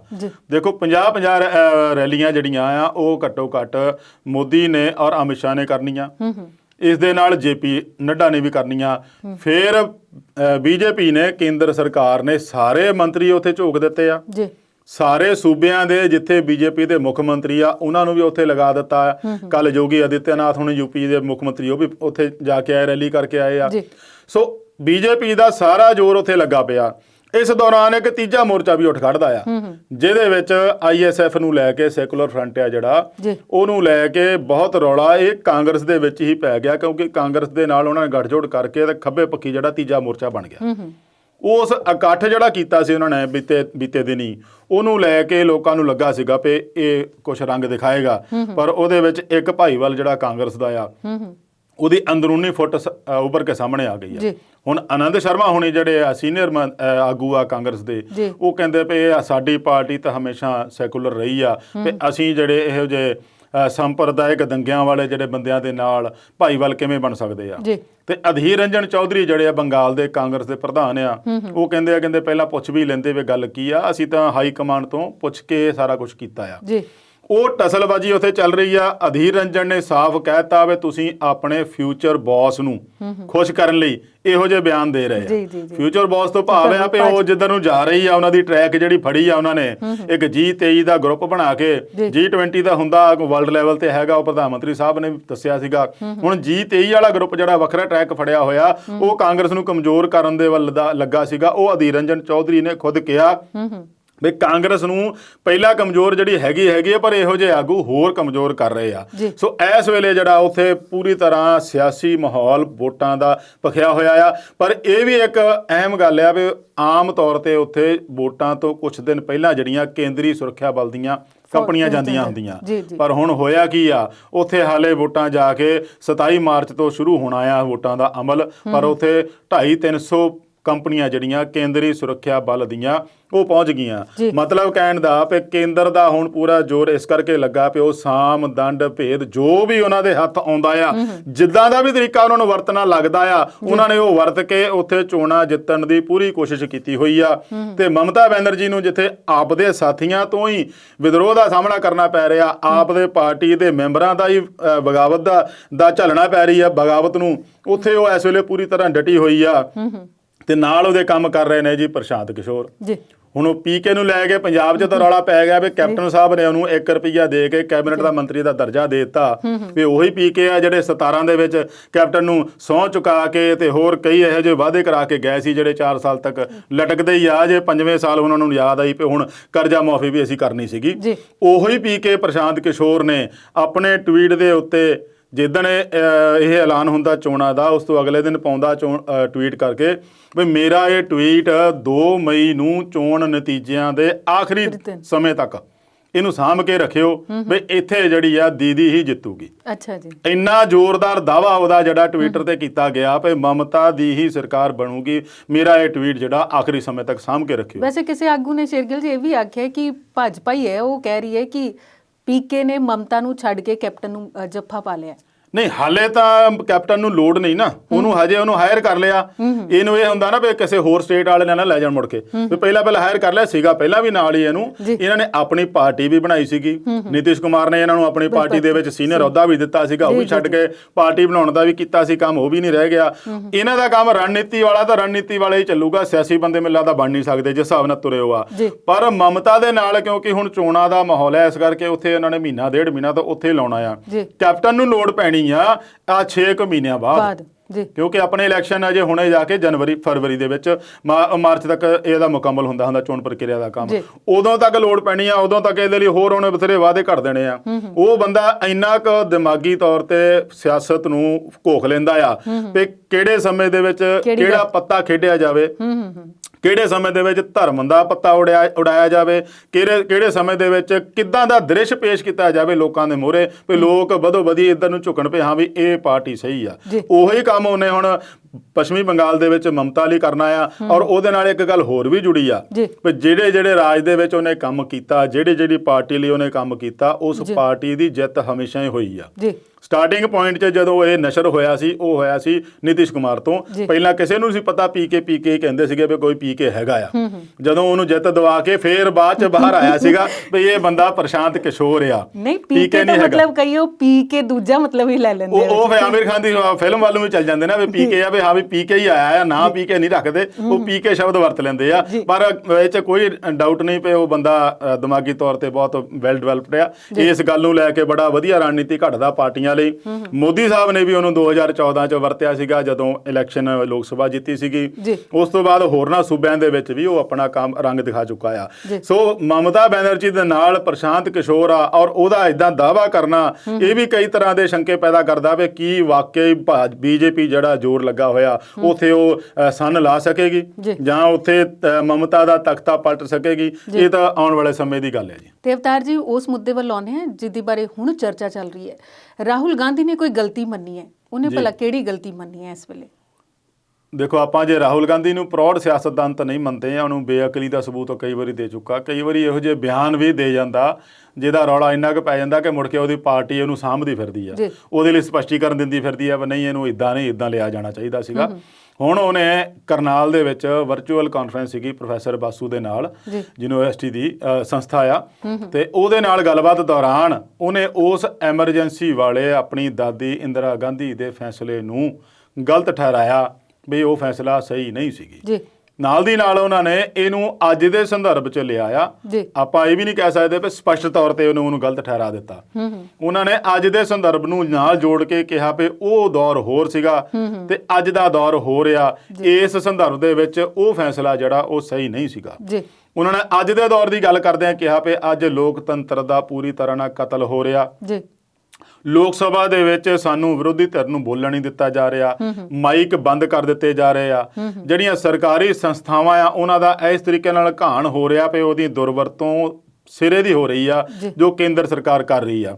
ਉਹਨਾਂ ਨੇ ਸਾਫ਼ ਤੌਰ ਤੇ ਮੋਦੀ ਸਰਕਾਰ ਤੇ ਨਿਸ਼ਾਨਾ ਸਾਧਿਆ ਔਰ ਉਹਦੇ ਨਾਲ ਇਹ ਜ਼ਰੂਰ ਕਿਹਾ ਕਿ ਉਦੋਂ ਐਮਰਜੈਂਸੀ ਗਲਤ ਸੀਗਾ, ਪਰ ਮੋਦੀ ਸਰਕਾਰ ਔਰ ਭਾਜਪਾ ਸ਼ੁਰੂ ਤੋਂ ਹੀ ਐਮਰਜੈਂਸੀ ਨੂੰ ਇੱਕ ਬਹੁਤ ਵੱਡਾ ਮੁੱਦਾ ਉਠਾਲ ਕੇ ਵੀ ਚੱਲਿਆ ਆ ਰਿਹਾ ਸੀਗਾ ਕਿ ਉਹਨਾਂ ਨੇ ਐਮਰਜੈਂਸੀ ਦੇ ਹਾਲਾਤ ਦੇਖੋ ਕੀ ਸੀਗੇ ਉਦੋਂ, ਜਦੋਂ ਸਾਰਾ ਕੁਝ ਉਹਨੇ ਸੈਂਸਰ ਲਾਤਾ ਸੀਗਾ, ਉਹਨੂੰ ਵੀ ਬਹੁਤ ਪ੍ਰਚਾਰਿਆ ਗਿਆ। ਪਰ ਅੱਜ ਦੇ ਦਿਨ ਵਿੱਚ ਜਿੱਥੇ ਹੁਣ ਚੋਣਾਂ ਦਾ ਮਾਹੌਲ ਹੈ 5 ਸੂਬਿਆਂ ਦੇ ਵਿੱਚ, ਉਹਦੇ ਵਿੱਚ ਇਸ ਗੱਲ ਦੀ, ਰਾਹੁਲ ਗਾਂਧੀ ਦੇ ਇਸ ਬਿਆਨ ਦੀ ਅਹਿਮੀਅਤ ਜ਼ਰੂਰ ਮੰਨੀ ਜਾਵੇਗੀ ਵੀ ਇਸ ਮੌਕੇ ਤੇ ਆ ਕੇ ਉਹਨਾਂ ਨੂੰ ਉਸ ਐਮਰਜੈਂਸੀ ਨੂੰ ਗਲਤ ਦੱਸਿਆ।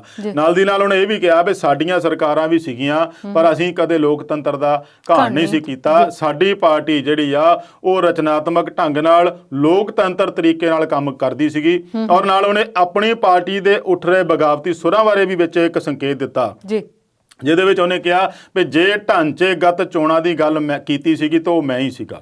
ਕਾਂਗਰਸ ਦੇ ਅੰਦਰ ਢਾਂਚਾਗਤ ਚੋਣਾਂ ਹੋ ਰਹੀਆਂ, ਅਹੁਦੇਦਾਰੀਆਂ ਦੀ ਚੋਣ ਹੋ ਰਹੀ, ਸਾਰਾ ਕੁਝ ਹੋ ਰਿਹਾ। ਸਾਨੂੰ ਫੇਰ ਪੁੱਛਿਆ ਜਾ ਰਿਹਾ ਮੀਡੀਆ ਵੱਲੋਂ ਜਾਂ ਵੱਖ-ਵੱਖ ਬੁਲਾਰਿਆਂ ਵੱਲੋਂ, ਕਦੇ ਭਾਜਪਾ ਨੂੰ ਪੁੱਛਿਆ ਵੀ ਉਹਨਾਂ ਦੇ ਵਿੱਚ ਜਿਹੜੀਆਂ ਚੋਣਾਂ ਆ ਜਥੇਬੰਦਕ ਚੋਣਾਂ ਆ ਉਹ ਕਿੱਥੇ ਹੁੰਦੀਆਂ, ਕਦੋਂ ਹੁੰਦੀਆਂ, ਕਿੱਦਾਂ ਹੁੰਦੀਆਂ, ਉਹਨਾਂ ਨੂੰ ਕੋਈ ਨਹੀਂ ਪੁੱਛਦਾ। ਇਹ ਵੀ ਇੱਕ ਆ, ਉਹ ਕਹਿੰਦੇ ਮੀਡੀਆ ਵੀ ਪੂਰੀ ਤਰ੍ਹਾਂ ਨਾਲ ਡਰਾ ਕੇ ਰੱਖਿਆ ਹੋਇਆ ਮੋਦੀ ਨੇ।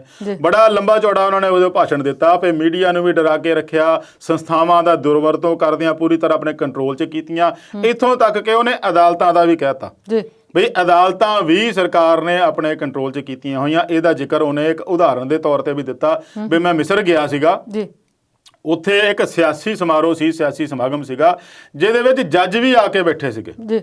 ਉਸ ਤੋਂ ਲੱਗਦਾ ਸੀਗਾ ਵੀ ਜਿਹੜੀ ਨਿਆਂ ਪ੍ਰਣਾਲੀ ਆ ਇਹ ਸਿਆਸਤ ਦੇ ਹੱਥ ਵਿੱਚ ਆ, ਸਿਆਸਤ ਦੇ ਸ਼ਿਕੰਜੇ ਵਿੱਚ ਆ। ਉਹੀ ਕੁਛ ਕਹਿੰਦੇ ਵੀ ਭਾਰਤ ਵਿੱਚ ਵੀ ਇਸ ਵੇਲੇ ਜੋ ਕੇਂਦਰ ਸਰਕਾਰ ਆ ਉਹ ਕਰ ਰਹੀ ਆ ਜੀ। ਤੇ ਰਾਹੁਲ ਗਾਂਧੀ ਤੋਂ ਬਾਅਦ ਸਾਬਕਾ ਪ੍ਰਧਾਨ ਮੰਤਰੀ ਵੱਲ ਆਉਂਦੇ ਆ, ਡਾਕਟਰ ਮਨਮੋਹਨ ਸਿੰਘ ਨੇ ਵੀ ਕੁਝ ਕਿਹਾ, ਮੋਦੀ ਸਰਕਾਰ ਨੂੰ ਭੰਡਿਆ ਤੇ ਭੰਡਣ ਦੀ ਵਜ੍ਹਾ ਕਿਹੜੀ ਰਹੀ ਉਹਨਾਂ ਦੀ? ਮਨਮੋਹਨ ਸਿੰਘ ਹੋਣੀ ਗਾਹੇ ਬਗਾਹੇ ਸਲਾਹ ਵੀ ਦਿੰਦੇ ਰਹਿੰਦੇ ਆ ਮੌਜੂਦਾ ਮੋਦੀ ਸਰਕਾਰ ਨੂੰ, ਤਾਂ ਕਈ ਵਾਰ ਉਹਨਾਂ ਦੀਆਂ ਨੀਤੀਆਂ ਦੀ ਆਲੋਚਨਾ ਵੀ ਕਰ ਚੁੱਕੇ ਆ, ਬਹੁਤ ਵਾਰੀ ਉਹਨਾਂ ਨੂੰ ਭੰਡਿਆ ਵੀ ਔਰ ਉਹਨਾਂ ਨੂੰ ਸਹੀ ਤਰੀਕੇ ਨਾਲ ਤੁਰਨ ਲਈ ਵੀ ਕਹਿੰਦੇ ਰਹੇ ਆ, ਪਰ ਉਹਦੀ ਸਲਾਹ ਲੈਂਦਾ ਕੌਣ ਆ? ਖੁਦ ਪ੍ਰਧਾਨ ਮੰਤਰੀ ਸਾਹਿਬ ਤਾਂ ਕੀ ਲੈਣੇ ਆ, ਉਹਨਾਂ ਦੀ ਆਪਣੀ ਪਾਰਟੀ ਵਾਲੇ ਵੀ ਘੱਟ ਹੀ ਪੁੱਛਦੇ ਆ ਉਹਨਾਂ ਨੂੰ। ਜਿਸ ਲੈਵਲ ਦੇ ਉਹ ਆਗੂ ਆ ਉਹਨਾਂ ਦੀ ਵਰਤੋਂ ਪਾਰਟੀ ਨੂੰ ਵੀ ਕਰਨੀ ਚਾਹੀਦੀ ਸੀਗੀ ਤੇ ਅਗਲੀਆਂ ਸਰਕਾਰਾਂ ਜਿਹੜੀਆਂ ਆਉਣੀਆਂ ਸੀ ਜਦੋਂ ਤੱਕ ਉਹਨਾਂ ਦੀ ਲਾਈਫ ਆ ਉਹਨਾਂ ਤੋਂ ਸੇਧ ਲੈਣੀ ਬਣਦੀ ਸੀਗੀ, ਕਿਉਂਕਿ ਉਹ ਬਹੁਤ ਵੱਡੇ ਆਰਥਿਕ ਸਲਾਹਕਾਰ ਵੀ ਰਹਿ ਚੁੱਕੇ ਆ, ਵਿੱਤ ਮੰਤਰੀ ਵੀ ਰਹਿ ਚੁੱਕੇ ਆ, ਰਿਜ਼ਰਵ ਬੈਂਕ ਦੇ ਗਵਰਨਰ ਵੀ ਰਹਿ ਚੁੱਕੇ ਆ, ਏਸ਼ੀਆ ਡਿਵੈਲਪਮੈਂਟ ਬੈਂਕ 'ਚ ਵੀ ਰਹਿ ਚੁੱਕੇ। ਉਹਨਾਂ ਦਾ ਲੋਹਾ ਜਿਹੜਾ ਵਰਲਡ ਲੈਵਲ ਤੇ ਮੰਨਦੇ ਆ ਲੋਕ। ਹੁਣ ਉਹਨਾਂ ਨੇ ਇੱਕ ਸਮਾਗਮ ਦੇ ਵਿੱਚ, ਵਰਚੁਅਲ ਸਮਾਗਮ ਸੀ ਸਿਖਰ ਵਾਰਤਾ, ਉਹਦੇ ਵਿੱਚ ਉਹਨਾਂ ਨੇ ਕਿਹਾ ਵੀ ਜਿਹੜਾ 2016 ਦਾ ਨੋਟਬੰਦੀ ਵਾਲਾ ਫੈਸਲਾ ਸੀਗਾ ਉਹ ਸਭ ਤੋਂ ਭੈੜਾ ਔਰ ਸਭ ਤੋਂ ਗਲਤ ਸੀਗਾ, ਜਿਹਦੇ ਕਰਕੇ ਹੀ ਬੇਰੁਜ਼ਗਾਰੀ ਦਾ ਜਿਹੜਾ ਹੁਣ ਹਾਲ ਹੋਇਆ, ਇਸ ਵੇਲੇ ਬੇਰੁਜ਼ਗਾਰੀ ਸਿਖਰ ਤੇ ਆ, ਉਹਦਾ ਸਿਰਫ ਇੱਕੋ ਇੱਕ ਕਾਰਨ ਉਹ ਨੋਟਬੰਦੀ ਆ। ਨਾਲ ਦੀ ਨਾਲ ਉਹਨਾਂ ਨੇ ਇਹ ਵੀ ਕਿਹਾ ਬਈ ਜੇ ਰਾਜ ਸਰਕਾਰਾਂ ਦੀਆਂ ਸਲਾਹ ਮਸ਼ਵਰੇ ਦਾ ਕੰਮ ਜਿਹੜਾ ਕੇਂਦਰ ਕਰਦੀਆਂ ਹੁੰਦੀਆਂ ਸੀ ਅੱਗੇ, ਉਹ ਕੇਂਦਰ ਨੇ ਇਸ ਵੇਲੇ ਪੂਰੀ ਤਰ੍ਹਾਂ ਠੱਪ ਕਰ ਚੁੱਕੇ ਆ, ਆਪਣੀ ਮਰਜ਼ੀ ਕਰਦੀ ਆ, ਕਿਸੇ ਨੂੰ ਪੁੱਛਦੀ ਨਹੀਂ। ਗੱਲ ਉਹਨਾਂ ਦੀ ਠੀਕ ਆ ਵੀ ਕੇਂਦਰ ਨੇ ਫੈਡਰਲ ਢਾਂਚੇ ਨੂੰ ਇੱਕ ਕਿਸਮ ਨਾਲ ਤਹਿਸ ਨਹਿਸ ਕਰਨ ਦਾ ਕੰਮ ਸ਼ੁਰੂ ਕੀਤਾ ਹੋਇਆ ਵੀ ਸਾਨੂੰ ਸੂਬਾ ਸਰਕਾਰਾਂ ਦੀ ਲੋੜ ਨਹੀਂ ਹੈ, ਜੋ ਅਸੀਂ ਕਹਾਂਗੇ ਉਹੀ ਸੂਬਿਆਂ ਨੂੰ ਮੰਨਣਾ, ਨਹੀਂ ਮੰਨਣ ਤਾਂ ਨਾ ਮੰਨਣ। ਇਹਨਾਂ ਨੇ ਜਦੋਂ GDP ਡਿੱਗਣੀ ਸੀ ਨਾ ਉਦੋਂ ਵੀ ਸਾਫ਼ ਕਹਿ ਦਿੱਤਾ ਸੀਗਾ ਵੀ ਕੇਂਦਰ ਭਾਰਤ ਦੀ ਇੰਨੀ GDP ਡਿੱਗ ਜਾਣੀ ਆ, ਤੇ ਔਰ ਵਾਕਿਆ ਹੀ ਉਹ ਉੱਥੇ ਡਿੱਗ ਪਈ ਸੀਗੀ ਔਰ ਉਹਦੇ ਤੋਂ 1% ਵੀ ਉੱਪਰ ਥੱਲੇ ਨਹੀਂ ਸੀ, ਜਿੰਨੀ ਕਿਹਾ ਸੀ ਉਨੀ ਡਿੱਗ ਗਈ ਸੀਗੀ। ਸੋ ਉਹ ਜੇ ਸਲਾਹਾਂ ਦਿੰਦੇ ਆ ਦੇਸ਼ ਦੀ ਤਰੱਕੀ ਵਾਸਤੇ, ਦੇਸ਼ ਦੀ ਭਲਾਈ ਵਾਸਤੇ ਕੋਈ ਗੱਲ ਕਰਦੇ ਆ ਤੇ ਉਹਨੂੰ ਕੇਂਦਰ ਸਰਕਾਰ ਨੇ ਉਹਨਾਂ ਦੇ ਗੱਲਾਂ ਤੇ ਧਿਆਨ ਦੇਣਾ ਚਾਹੀਦਾ, ਗੌਰ ਕਰਨਾ ਚਾਹੀਦਾ ਜੀ। ਤੇ ਇਸ ਵੇਲੇ ਅਸੀਂ ਸਮੇਂ ਤੇ ਗੌਰ ਕਰਦੇ ਹਾਂ। ਪ੍ਰੋਗਰਾਮ 'ਚ ਅਗਲੇ ਮੁੱਦੇ ਨੂੰ ਵਿਚਾਰਾਂਗੇ ਇਸ ਬ੍ਰੇਕ ਤੋਂ ਬਾਅਦ।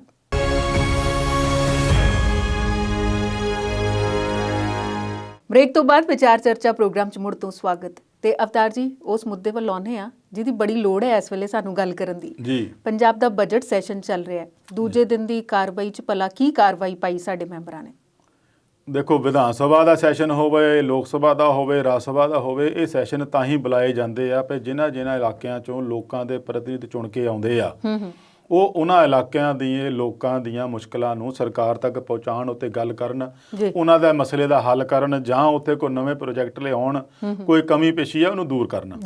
ਪਰ ਹੁੰਦਾ ਕੀ ਆ, ਪਿਛਲੇ ਕਈ ਸਾਲਾਂ ਤੋਂ ਆਪਾਂ ਦੇਖ ਰਹੇ ਹਾਂ ਵੀ ਹਮੇਸ਼ਾ ਦੋਨੇ ਥਾਵਾਂ ਤੇ, ਚਾਹੇ ਸੂਬੇ ਦੀ ਹੋਵੇ ਚਾਹੇ ਕੇਂਦਰ ਦੀ ਹੋਵੇ, ਉਹ ਇਜਲਾਸ ਜ਼ਿਆਦਾਤਰ ਹੰਗਾਮਿਆਂ ਦੀ ਭੇਟ ਹੀ ਚੜ੍ਹਦੇ ਆ। ਪਹਿਲਾ ਦਿਨ ਵੀ ਹੰਗਾਮੇ ਦੀ ਭੇਟ ਚੜਿਆ, ਚਾਹੇ ਉਹ ਅੰਦਰ ਸੀ ਚਾਹੇ ਬਾਹਰ ਸੀ, ਰਾਜਪਾਲ ਦੇ ਭਾਸ਼ਣ ਦੌਰਾਨ ਵੀ ਤੇ ਬਾਹਰ ਵੀ ਸੀਗਾ, ਜੋ ਕੁਝ ਹੋਇਆ ਉਹ ਸਾਰਿਆਂ ਦੇ ਸਾਹਮਣੇ ਸੀਗਾ। ਦੂਸਰੇ ਦਿਨ ਦੀ ਜਿਹੜੀ ਸੀਗੀ ਉਹ ਰਾਜਪਾਲ ਦੇ ਭਾਸ਼ਣ ਤੇ ਧੰਨਵਾਦ ਦੇ ਮਤੇ ਤੇ ਬਹਿਸ ਹੋਣੀ ਸੀਗੀ ਜੀ। ਉਸ ਦੌਰਾਨ ਪ੍ਰਸ਼ਨ ਕਾਲ ਵੀ ਸੀ, ਸਿਫਰ ਕਾਲ ਵੀ ਸੀਗਾ। ਇਸੇ ਦੌਰਾਨ ਜਦੋਂ ਦੋਨਾਂ ਸਿਫਰ ਔਰ ਪ੍ਰਸ਼ਨ ਕਾਲ ਵਿੱਚ ਹੁਕਮਰਾਨ ਤੇ ਪਲੱਸ ਵਿਰੋਧੀ ਧਿਰਾਂ ਦੇ ਵਿੱਚ ਇਹੋ ਜਿਹੀ ਤਿੱਖੀ ਨੋਕ ਝੋਂਕ ਹੋਈ ਆ, ਤਿੱਖੀ ਦੂਸ਼ਣਬਾਜ਼ੀ ਹੋਈ ਆ, ਬਈ ਜਿਹੜੇ ਆਗੂ ਆ ਉਹ ਨਿੱਜੀ ਹਮਲਿਆਂ ਤੱਕ ਚਲੇ ਗਏ ਜੀ। ਇੱਕ ਦੂਜੇ ਦੇ ਪਰਸਨਲ ਅਟੈਕ ਕਰਦੇ ਵੀ ਦੇਖੇ ਗਏ, ਜਿਹੜਾ ਕਿ ਹੋਣਾ ਨਹੀਂ ਚਾਹੀਦਾ ਸੀ ਔਰ ਕਦੇ ਹੋਇਆ ਵੀ ਨਹੀਂ ਆ। ਪਰ ਕਰੀਏ ਕਿ ਆਏ ਦਿਨ ਆਪਾਂ ਨੂੰ ਵਿਧਾਨ ਸਭਾ ਦੇ ਨਵੇਂ-ਨਵੇਂ ਦ੍ਰਿਸ਼ ਦੇਖਣ ਨੂੰ ਮਿਲਦੇ ਆ, ਵੀ ਚਾਹੇ ਉਹ ਕਰਨਾਟਕ ਦੇ ਵਿੱਚ ਕੁਰਸੀਆਂ ਚੱਕ ਕੇ ਮਾਰਦੇ ਹੋਣ ਤੇ ਚਾਹੇ ਉਹ ਜੰਮੂ ਕਸ਼ਮੀਰ ਦੇ ਵਿੱਚ MLA ਦੇ ਉੱਤੇ 100 ਕੁ ਸਿੱਟਦੇ ਦਿਖਦੇ ਆ, ਸਪੀਕਰ ਦੇ ਉੱਤੇ ਕਾਗਜ਼ ਪੱਤਰ ਸਿੱਟਦੇ ਆ, ਮਾਈਕ ਤੋੜ ਦਿੰਦੇ ਆ। ਇਹੋ ਜਿਹੇ ਜਿਹੜੇ ਕੰਮ ਆ ਉਹ ਸਕੂਲਾਂ 'ਚ ਬੱਚੇ ਕਰਦੇ ਚੰਗੇ ਲੱਗਦੇ ਆ। ਜਿਹੜੇ ਟੀਚਰ ਜਿੰਨਾ ਚਿਰ ਨਹੀਂ ਆਉਂਦਾ ਨਾ ਉਹਨਾਂ ਚਿਰ ਬੱਚੇ ਖਲਾਰਾ ਪਾਉਂਦੇ ਰਹਿੰਦੇ, ਕਦੇ ਕੁਛ ਕਦੇ ਕੁਛ। ਜਿੱਦਾਂ ਹੀ ਟੀਚਰ ਆ ਜਾਂਦਾ ਤਾਂ ਆਰਾਮ ਨਾਲ ਬਹਿ ਜਾਂਦੇ ਆ। ਇਹ ਤਾਂ ਉਦੋਂ ਚੁੱਪ ਕਰ ਜਾਂਦੇ, ਪਰ ਸਪੀਕਰ ਆਉਣ ਤੇ ਸਾਡੇ ਵਿਧਾਇਕ ਉਦੋਂ ਵੀ ਨਹੀਂ ਚੁੱਪ ਕਰਦੇ, ਉਦੋਂ ਜ਼ਿਆਦਾ ਬੋਲਦੇ, ਉਦੋਂ ਸਮਾਂ ਜ਼ਿਆਦਾ ਬੋਲਣ ਲੱਗ ਪੈਂਦੇ ਆ। ਖੈਰ, ਇਸ ਦੂਸ਼ਣਬਾਜ਼ੀ ਦਾ ਜਿਹੜਾ ਇਸ ਰੌਲੇ ਰੱਪੇ ਦਾ ਮੁੱਖ ਫੋਕਸ ਰਿਹਾ ਕਿਸਾਨ ਜੀ। ਕਿਸਾਨਾਂ ਨੂੰ ਲੈ ਕੇ ਹੀ ਕੱਲ ਦਾ ਜਿਹੜਾ ਸਾਰਾ ਦਿਨ ਉਹ ਲੰਘਿਆ, ਸਾਰਾ ਧਿਆਨ ਕੇਂਦਰਿਤ ਕਿਸਾਨਾਂ ਤੇ ਰਿਹਾ, ਪਰ ਕਿਸਾਨ ਅੰਦੋਲਨ ਨੂੰ ਨਹੀਂ, ਕਿਸਾਨੀ ਕਰਜ਼ਿਆਂ ਨੂੰ ਔਰ ਕਿਸਾਨੀ ਖੁਦਕੁਸ਼ੀਆਂ ਨੂੰ। ਦੇਖੋ 4 ਸਾਲ ਲੰਘ ਗਏ ਔਰ ਸਰਕਾਰ ਨੇ ਵਾਅਦਾ ਕੀਤਾ ਸੀ ਵੀ ਅਸੀਂ ਕਿਸਾਨਾਂ ਦੇ ਕਰਜ਼ੇ ਮਾਫ ਕਰ ਦਿਆਂਗੇ ਜੀ, ਤੇ ਕਰਜ਼ੇ ਸੀਗੇ ਉਹ 1 ਲੱਖ ਕਰੋੜ ਦੇ ਜੀ, ਤੇ ਮਾਫ ਕਿੰਨੇ ਕੀਤੇ? ਸਿਰਫ 4000 ਕਰੋੜ। ਤੇ ਉਹਦੇ ਤੇ ਹੀ ਸਿਹਰਾ ਬੰਨੀ ਜਾਂਦੇ ਵੀ ਸਾਡਾ ਜੇ ਅਸੀਂ ਦੇਖੋ ਕਰਜ਼ੇ ਮਾਫ ਕਰ ਦਿੱਤੇ ਆ, ਜਿਹਨੂੰ ਲੈ ਕੇ ਵਿਰੋਧੀ ਧਿਰ ਨੇ ਪੂਰੀ ਤਰ੍ਹਾਂ ਸਰਕਾਰ ਘੇਰੀ ਹੋਈ ਸੀ ਬਜਟ ਇਜਲਾਸ ਦੇ ਦੂਸਰੇ ਦਿਨ। ਉਹਨਾਂ ਦਾ ਕਹਿਣਾ ਸੀਗਾ ਵੀ ਜੇ ਤੁਹਾਡੇ ਕਰਜ਼ੇ ਮਾਫ ਕਰ ਦਿੱਤੇ ਕਿਸਾਨਾਂ ਦੇ, ਤੁਸੀਂ ਜੋ ਦਮਗਜੇ ਮਾਰੇ ਆ, ਤਾਂ ਫਿਰ ਦਸੂਏ ਦੇ ਜਿਹੜੇ ਪਿਓ ਪੁੱਤ ਨੇ ਖੁਦਕੁਸ਼ੀ ਕੀਤੀ ਆ ਤੇ ਉਹਨਾਂ ਦੇ ਜਿਹੜੇ ਖੁਦਕੁਸ਼ੀ ਨੋਟਾਂ ਦੇ ਉੱਤੇ ਲਿਖਿਆ ਆ, ਉਹਨਾਂ ਵਿਚਾਰਿਆਂ ਦਾ ਕੀ ਬਣਿਆ, ਜਿਨ੍ਹਾਂ ਨੇ ਸਾਫ਼ ਲਿਖਿਆ ਵੀ ਸਾਡਾ ਕਰਜ਼ਾ ਮਾਫ ਨਹੀਂ ਹੋਇਆ। ਜੇ ਤੁਸੀਂ 4000 ਕਰੋੜ ਦੇ ਮਾਫ ਵੀ ਕੀਤੇ ਆ, ਉਹ ਕਰ ਦਿੱਤੇ ਆ 20-20, 25-25, 30-30 ਏਕੜ ਵਾਲੇ ਕਿਸਾਨਾਂ ਦੇ। ਜਿਹੜਾ ਆਮ ਛੋਟਾ ਕਿਸਾਨ ਆ 2 ਏਕੜ 1 ਏਕੜ ਵਾਲਾ, ਉਹਨਾਂ ਦਾ ਕਦੇ ਸੋਚਿਆ? ਦਸੂਏ ਵਾਲੇ ਜਿਹੜੇ ਪਿਓ ਪੁੱਤ ਸੀ ਉਹਨਾਂ ਕੋਲ ਵੀ 1-2 ਏਕੜ ਸੀ ਜ਼ਮੀਨ ਸੀ, ਜਿਨ੍ਹਾਂ ਨੇ ਲਿਖਿਆ ਵੀ ਸਾਡਾ ਕਰਜ਼ਾ ਨਹੀਂ ਮਾਫ ਹੋਇਆ। ਇਸ ਤੋਂ ਪਹਿਲਾਂ ਜਦੋਂ ਕਰਜ਼ਾ ਮਾਫੀ ਦੀ ਸਕੀਮ ਚੱਲੀ ਸੀਗੀ ਪੰਜਾਬ ਸਰਕਾਰ ਦੀ, ਕੈਪਟਨ ਨੇ ਜਿਸ ਕਿਸਾਨ ਦੇ ਨਾਲ ਫੋਟੋ ਖਿੱਚ ਕੇ ਵੱਡੇ ਫਲੈਕਸ ਲਾ ਦਿੱਤੇ ਗਏ ਸੀਗੇ, ਉਹ ਗੁਰਦਾਸਪੁਰ ਜ਼ਿਲ੍ਹੇ ਦਾ ਸੀਗਾ ਕਿਸਾਨ ਉਹ। ਤੇ ਜਦੋਂ ਉਹਦੇ ਘਰ ਪਹੁੰਚੇ ਤਾਂ ਉਹਨੂੰ ਵੀ ਪਤਾ ਲੱਗਾ ਵੀ ਮੇਰਾ ਵੀ ਕੋਈ ਕਰਜ਼ਾ ਨਹੀਂ। ਮਜੀਠੀਆ ਬਾਅਦ ਚ ਚੈੱਕ ਦੇਣ, ਮਜੀਠੀਆ ਦਾ ਉਹਨਾਂ ਦੇ ਘਰ ਗਏ ਸੀਗੇ ਤਾਂ ਚੈੱਕ ਦੇ ਕੇ ਆਏ ਸੀਗੇ। ਸੋ ਇਹੋ ਜਿਹੇ ਫਲੈਕਸਾਂ ਲਾ ਦੇਣੀਆਂ ਜਾਂ ਉਹਨਾਂ ਨੂੰ ਇਸ ਤਰੀਕੇ ਨਾਲ ਭਰਮਾ ਦੇਣਾ, ਗੁੰਮਰਾਹ ਕਰਕੇ ਸਰਕਾਰ ਬਣਾ ਦੇਣਾ, ਇਹ ਸਾਰਾ ਕੁਝ ਸਿਆਸੀ ਪਾਰਟੀਆਂ ਨੇ ਹੁਣ ਇੱਕ ਤਰੀਕੇ ਨਾਲ ਵਧੀਆ ਤਰੀਕਾ ਹੀ ਅਪਣਾ ਲਿਆ, ਇੱਕ ਤਰੀਕੇ ਨਾਲ ਵਧੀਆ ਤਰੀਕਾ ਅਪਣਾ ਲਿਆ। ਬਈ 4 ਸਾਲ ਕੁਝ ਵੀ ਨਾ ਕਰੋ, 5ਵੇਂ ਸਾਲ ਆ ਕੇ ਹੁਣ ਜਦੋਂ ਗੱਲ ਫੇਰ ਤੁਰ ਪਈ ਆ ਵੀ ਕਿਸਾਨੀ ਕਰਜ਼ਿਆਂ ਦੀ, ਹੁਣ ਆਸ ਇਹੀ ਕੀਤੀ ਜਾਂਦੀ ਹੈ ਵੀ ਫੇਰ ਸ਼ਾਇਦ ਕਿਸਾਨੀ ਕਰਜ਼ਾ ਮਾਫ ਕਰਨਗੇ। ਹੁਣ ਖੇਤ ਮਜ਼ਦੂਰਾਂ ਦਾ ਵੀ ਦੇਖ ਲਓ, ਜਦੋਂ 500 ਕਰੋੜ ਦਾ ਕਰਜ਼ਾ ਜਿਹੜਾ ਐਲਾਨ ਤਾਂ ਕਰਤਾ ਸੀਗਾ, ਪਰ ਹਾਲੇ ਮਾਫ ਵਾਲੀ ਕਿਤੇ ਗੱਲ ਨਹੀਂ ਆਈ, ਹੁਣ ਉਹ ਦੁਬਾਰਾ ਫੇਰ ਐਲਾਨ ਕਰੂਗੇ ਜੀ। ਐਲਾਨਾਂ ਤੱਕ ਹੀ ਸੀਮਤ ਰਹਿ ਜਾਂਦਾ ਸਰਕਾਰਾਂ ਦਾ ਜਿਹੜਾ ਆ ਕੋਈ ਵੀ ਸਕੀਮ ਹੈ ਜਾਂ ਕੋਈ ਇਹੋ ਜਿਹੇ ਲੋਕਾਂ ਦੇ ਫਾਇਦੇ ਵਾਲਾ, ਪਰ ਉਹਨੂੰ ਅਮਲੀ ਰੂਪ ਮੈਨੂੰ ਲੱਗਦਾ ਬਹੁਤ ਘੱਟ ਦੇਖਿਆ ਜਾਂਦਾ। ਕਿਤੇ ਬਹੁਤਾ ਜੇ ਕਿਤੇ ਹੋਇਆ ਵੀ ਤਾਂ ਕੁਛ 1% ਜੀ। ਹੁਣ ਵਿਰੋਧੀ ਧਿਰ ਦਾ ਇਹ ਵੀ ਕਹਿਣਾ ਹੈ ਵੀ ਜਿਹੜੇ ਕਰਜ਼ੇ ਮਾਫ ਕੀਤੇ ਆ, ਜਿਨ੍ਹਾਂ ਕਿਸਾਨਾਂ ਦੇ ਮਾਫ ਕੀਤੇ, ਉਹ ਜ਼ਿਆਦਾਤਰ ਕਾਂਗਰਸੀ ਆ। ਵੱਧ ਤੋਂ ਵੱਧ ਲਾਹਾ ਜਿਹੜਾ ਹੈ ਉਹ ਕਾਂਗਰਸੀ ਹੀ ਲੈ ਗਏ, ਆਮ ਬੰਦੇ ਦਾ ਫਿਰ ਕੁਝ ਨਹੀਂ ਬਣਿਆ। ਹੁਣ ਜਦੋਂ ਇਹਨਾਂ ਦਾ ਇੱਕ ਹੋਰ ਦੋਸ਼ ਵੀ ਲਾਇਆ ਉੱਥੇ, ਬਈ ਜਦੋਂ ਚੋਣਾਂ ਹੋਣੀਆਂ ਸੀਗੀਆਂ, ਵੋਟਾਂ ਹੋਣੀਆਂ ਸੀ, ਤੇ ਇਹਨਾਂ ਨੇ ਘਰ ਘਰ ਫਾਰਮ ਪਹੁੰਚਾਤੇ ਸੀਗੇ। ਫਾਰਮ ਪਹੁੰਚਾ ਕੇ ਦੱਸਤਾ ਸੀ ਤੁਹਾਡਾ ਕਿੰਨਾ ਕਰਜ਼ਾ, ਇੰਨਾ ਹੈ ਜੀ। ਉਹਦੇ ਸਾਰਾ ਭਰ ਕੇ ਉਹਦਾ ਉਸ ਤੋਂ ਬਾਅਦ ਉਹ ਨੰਬਰ ਲੈ ਕੇ ਫੋਨ ਤੇ ਫਿਰ ਉਹਨਾਂ ਨੂੰ ਇੱਕ ਮੈਸੇਜ ਵੀ ਭੇਜਿਆ ਜਾਂਦਾ ਸੀਗਾ। ਕਾਰਨ ਇਹ ਸੀਗਾ ਵੀ ਇਹ ਬੰਦਾ ਪੱਕਾ ਹੀ ਸਮਝ ਲਵੇ ਪਹਿਲਾਂ ਵੀ ਤੇਰਾ ਕਰਜ਼ਾ ਤਾਂ ਮਾਫ ਹੀ ਮਾਫ ਹੈ, ਇੱਕ ਵਾਰੀ ਵੋਟ ਪਾ ਦੇ ਤੂੰ ਬਸ। ਔਰ ਉਸੇ ਗੁੰਮਰਾਹ ਹੋ ਕੇ ਇਹਨਾਂ ਦੇ ਭਰਮ ਜਾਲ 'ਚ ਫਸ ਕੇ ਲੋਕਾਂ ਨੇ ਵੋਟਾਂ ਪਾਈਆਂ ਸੀਗੀਆਂ, ਪਰ ਮਿਲਿਆ ਕੀ? ਉਹ ਸਾਡੇ ਸਾਰਿਆਂ ਸਾਹਮਣੇ ਆ ਵੀ ਕਰਜ਼ੇ ਹਜੇ ਤੱਕ ਕਿਸੇ ਦੇ ਮਾਫ ਨਹੀਂ ਹੋਏ। 1 ਲੱਖ ਕਰੋੜ ਤੇ 4000 ਕਰੋੜ 'ਚ ਜ਼ਮੀਨ ਅਸਮਾਨ ਦਾ ਫਰਕ ਆ। ਇਹਨੂੰ ਲੈ ਕੇ ਹੀ ਬਿਕਰਮ ਮਜੀਠੀਆ ਨੇ ਪੂਰੀ ਤਰ੍ਹਾਂ ਉਹਨੂੰ ਸਰਕਾਰ ਨੂੰ ਘੇਰੀ ਰੱਖਿਆ। ਇੱਕ ਮੁੱਦਾ ਇਹਦੇ ਵਿੱਚ ਹੋਰ ਉੱਠਿਆ, ਉਹ ਸੀ ਦਲ ਬਦਲੂਆਂ ਵਾਲਾ। ਦੇਖੋ, ਦਲ ਬਦਲੂਆਂ ਦੀ ਗੱਲ ਆਪਾਂ ਬੰਗਾਲ 'ਚ ਵੀ ਕਰਕੇ ਹਟੇ ਆ ਵੀ ਉੱਥੇ ਵੀ ਜਦੋਂ ਚੋਣਾਂ ਆਉਂਦੀਆਂ ਤੇ ਹਰੇਕ ਆਗੂ ਦੇਖਦਾ ਵੀ ਕਿਹਦਾ ਭਾਰੂ ਆ, ਉਧਰ ਜਾ ਵੜਨਾ। ਜਿਹੜਾ ਵਿਚਾਰਾ ਹਲਕਾ ਹੈ ਉਹ ਦੇਖਦਾ ਰਹਿ ਜਾਂਦਾ ਵੀ 5 ਸਾਲ ਤਾਂ ਸਾਡੇ ਕੋਲੇ ਖਾਂਦਾ ਰਿਹਾ ਇਹ, ਹੁਣ ਇਹਨੂੰ ਉਧਰ ਭਾਰੂ ਕਿੱਦਾਂ ਦਿਸਣ ਲੱਗ ਪਿਆ। ਇਹ ਆਪਣੀ ਜ਼ਮੀਰ ਵੀ ਉਹਨਾਂ ਦੀ ਇਹੋ ਜਿਹੀ ਡਿੱਗ ਪੈਂਦੀ ਆ ਵੀ ਜਿਹੜੀ ਪਾਰਟੀ ਦੀ ਤੁਸੀਂ ਟਿਕਟ ਲੈ ਕੇ ਚੋਣ ਜਿੱਤ ਕੇ 5 ਸਾਲ ਚਾਹੇ ਮੰਤਰੀ ਰਹੇ, ਚਾਹੇ ਐਮਐਲਏ ਰਹੇ, ਚਾਹੇ ਕੁਝ ਚੇਅਰਮੈਨ ਬਣਾਇਆ, ਉਹਨੂੰ ਤੁਸੀਂ ਐਨ ਆਖਰੀ ਮੌਕੇ ਤੇ ਆ ਕੇ ਸੁੱਟ ਕੇ ਪਰਾਂ ਮਾਰ ਦਿੰਦੇ ਆ ਤੇ ਦੂਜੇ ਤੋਂ ਪਤਾ ਨਹੀਂ ਕੀ ਲੈਣਾ ਹੁੰਦਾ। ਵੀ ਲਾਲਚਵਾਸੀ ਤੁਸੀਂ ਸਿਆਸਤ ਕਰਦੇ ਆ, ਲੋਕਾਂ ਨੂੰ ਤਾਂ ਕੁਝ ਨਹੀਂ ਦਿੰਦੇ। ਮੈਂ ਇਹਦੇ ਵਿੱਚ ਇੱਕ ਗੱਲ ਹੋਰ ਜੋੜਦਾ, ਦੱਸਿਆ ਤਾਂ ਇਹ ਜਾਂਦਾ ਆ, ਹਮੇਸ਼ਾ ਪ੍ਰਚਾਰ ਇਹ ਕੀਤਾ ਜਾਂਦਾ ਵੀ ਵੋਟ 'ਚ ਬਹੁਤ ਤਾਕਤ ਹੁੰਦੀ ਆ, ਪਰ ਵਿਚਾਰਾ ਵੋਟਰ ਜਿਹੜਾ ਆ ਉਹ 5 ਸਾਲ 'ਚ ਇੱਕ ਵਾਰੀ ਆਪਣੀ ਸਾਰੀ ਦੀ ਸਾਰੀ ਤਾਕਤ ਸਿਆਸੀ ਪਾਰਟੀ ਨੂੰ ਦੇ ਦਿੰਦਾ, ਮੁੜ ਕੇ ਉਹਦੇ 4 ਸਾਲ ਗਾਲਾਂ ਹੀ ਕੱਢਦਾ ਰਹਿੰਦਾ। ਤੇ ਜੇ ਉਹ ਤਾਕਤ ਦੀ ਆਪਣੀ ਪਛਾਣ ਕੇ ਲੋਕ ਜਾਗਰੂਕ ਹੋ ਕੇ ਸਹੀ ਤਰੀਕੇ ਨਾਲ ਸਹੀ ਬੰਦਾ ਚੁਣਨ ਤਾਂ ਚੁਣ ਵੀ ਲੈਂਦੇ ਕਈ ਥਾਵਾਂ ਤੇ, ਪਰ ਉਹਨਾਂ ਨੂੰ ਕੀ ਪਤਾ ਹੁੰਦਾ 4 ਸਾਲ ਬਾਅਦ ਉਹੀ ਬੰਦਾ ਫੇਰ ਉਧਰ ਚੱਲ ਜਾਵੇ। ਤੇ ਹੁਣ ਆਪਾਂ ਸਥਾਨਕ ਚੋਣਾਂ 'ਚ ਵੀ ਦੇਖਿਆ, ਭਾਜਪਾ ਦੇ ਡਰੋਂ ਉਹਨਾਂ ਦੇ ਆਪਣੇ ਹੀ ਜਿਹੜੇ ਉਮੀਦਵਾਰ ਆ ਉਹ ਚੋਣ ਨਿਸ਼ਾਨ ਕਮਲ ਹੀ ਛੱਡ ਗਏ ਸੀਗੇ ਵੀ ਚੋਣਾਂ ਜਿੱਤ ਲਈਏ, ਬਾਅਦ 'ਚ ਦੇਖੀ ਜਾਓ ਫੇਰ ਪਾਰਟੀ ਚੱਲ ਜਾਾਂਗੇ। ਉਹੀ ਕੰਮ ਹੁਣ ਫੇਰ ਹੋਇਆ, ਆਜ਼ਾਦ ਜਿੱਤ ਗਏ ਜਾ ਵੜੇ ਫਿਰ ਪਾਰਟੀਆਂ 'ਚ, ਤੇ ਉਹ ਵੋਟਰ ਦੀ ਸ਼ਕਤੀ ਵਿਚਾਰੇ ਦੀ ਕਿੱਥੇ ਗਈ? ਉਹ ਤਾਂ ਫਿਰ 4 ਸਾਲ ਕੁਸਣ ਜੋਗਾ ਰਹਿ ਗਿਆ, ਕਿਉਂਕਿ ਹੁਣ ਮੁੜ ਕੇ ਤਾਂ ਆਉਣ ਹੋ ਰਿਹਾ। ਜੇ ਅਸਤੀਫਾ ਦੇ ਦੂਗਾ, ਦੁਬਾਰਾ ਚੋਣ ਹੋਊਗੀ ਫੇਰ ਹੀ ਕਹੂਗਾ, ਪਰ ਉਦੋਂ ਤੱਕ ਫਿਰ ਉਹ ਸੋਚਦਾ ਰਹਿੰਦਾ ਕੋਈ ਨਾ ਹੁਣ ਆ ਲੈਂਦੇ ਫੇਰ ਮੈਂ ਦੱਸੂ ਇਹਨੂੰ ਪਤਾ ਹੁੰਦਾ। ਫਿਰ ਉਸ ਤੋਂ ਬਾਅਦ ਹੋਈ ਆ 4 ਸਾਲ ਬਾਅਦ ਕੋਈ ਫਰਕ ਨਹੀਂ ਪੈਂਦਾ। ਸੋ ਇਹ ਜਿਹੜੀ ਦਲ ਬਦਲੂਆਂ ਵਾਲਾ ਮੁੱਦਾ ਉੱਠਿਆ, ਇਹ ਬਹੁਤ ਅਹਿਮ ਸੀਗਾ, ਜਿਹਦੇ ਵਿੱਚ ਆਮ ਆਦਮੀ ਪਾਰਟੀ ਨੇ ਵੀ ਅਕਾਲੀ ਦਲ ਦਾ ਸਾਥ ਦਿੱਤਾ।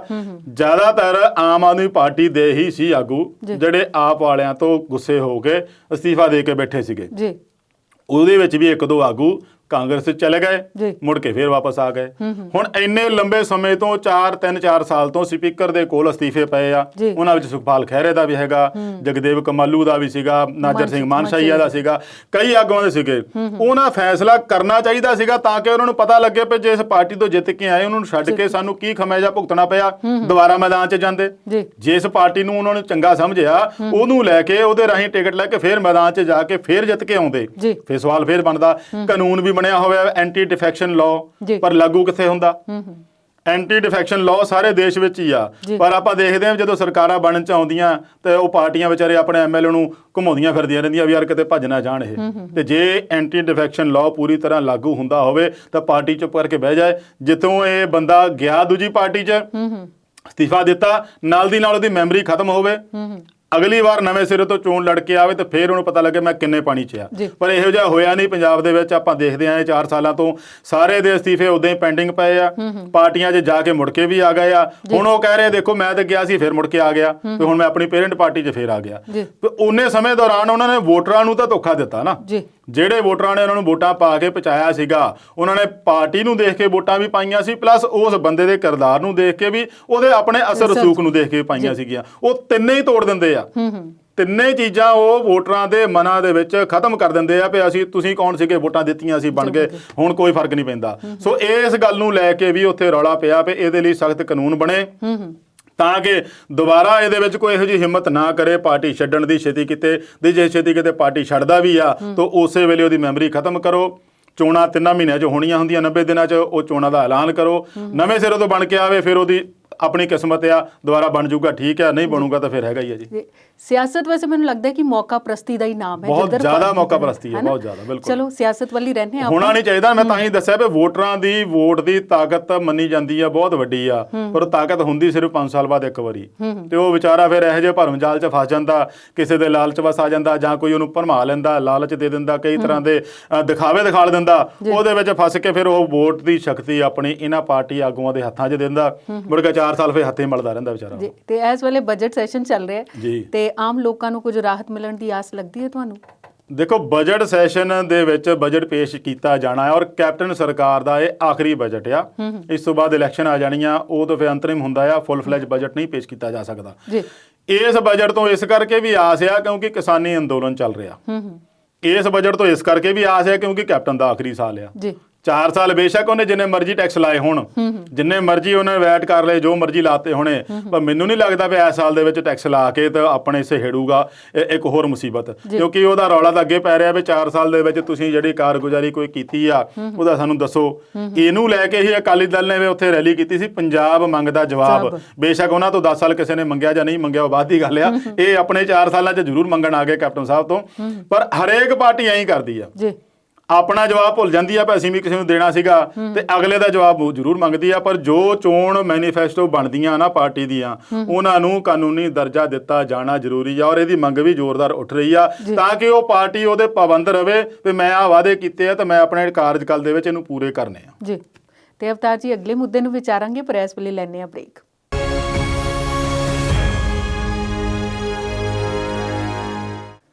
ਇਸ ਵਕਫੇ ਤੋਂ ਬਾਅਦ ਵਿਚਾਰ ਚਰਚਾ ਪ੍ਰੋਗਰਾਮ ਦੇ ਆਖਰੀ ਹਿੱਸੇ 'ਚ ਸਵਾਗਤ ਕਰਦੇ ਹਾਂ ਤੇ ਸ਼ੇਰਗਿੱਲ ਜੀ ਮੁੱਦੇ ਵੱਲ ਆਉਂਦੇ ਹਾਂ। ਯੂਪੀ ਦੇ ਮੁੱਖ ਮੰਤਰੀ ਬੰਗਾਲ ਦੀ ਸੈਰ ਤੇ ਨੇ, ਚੋਣਾਂ ਦਾ ਪ੍ਰਚਾਰ ਕਰ ਰਹੇ ਨੇ, ਪਰ ਉਹਨਾਂ ਦੇ ਆਪਣੇ ਸੂਬੇ 'ਚ ਬੱਚੀਆਂ ਦੀ ਹਾਲਤ ਦਿਨੋਂ ਦਿਨ ਬੱਤਰ ਹੁੰਦੀ ਜਾ ਰਹੀ ਹੈ। ਕੀ ਆਖੋਗੇ ਇਸ ਬਾਰੇ?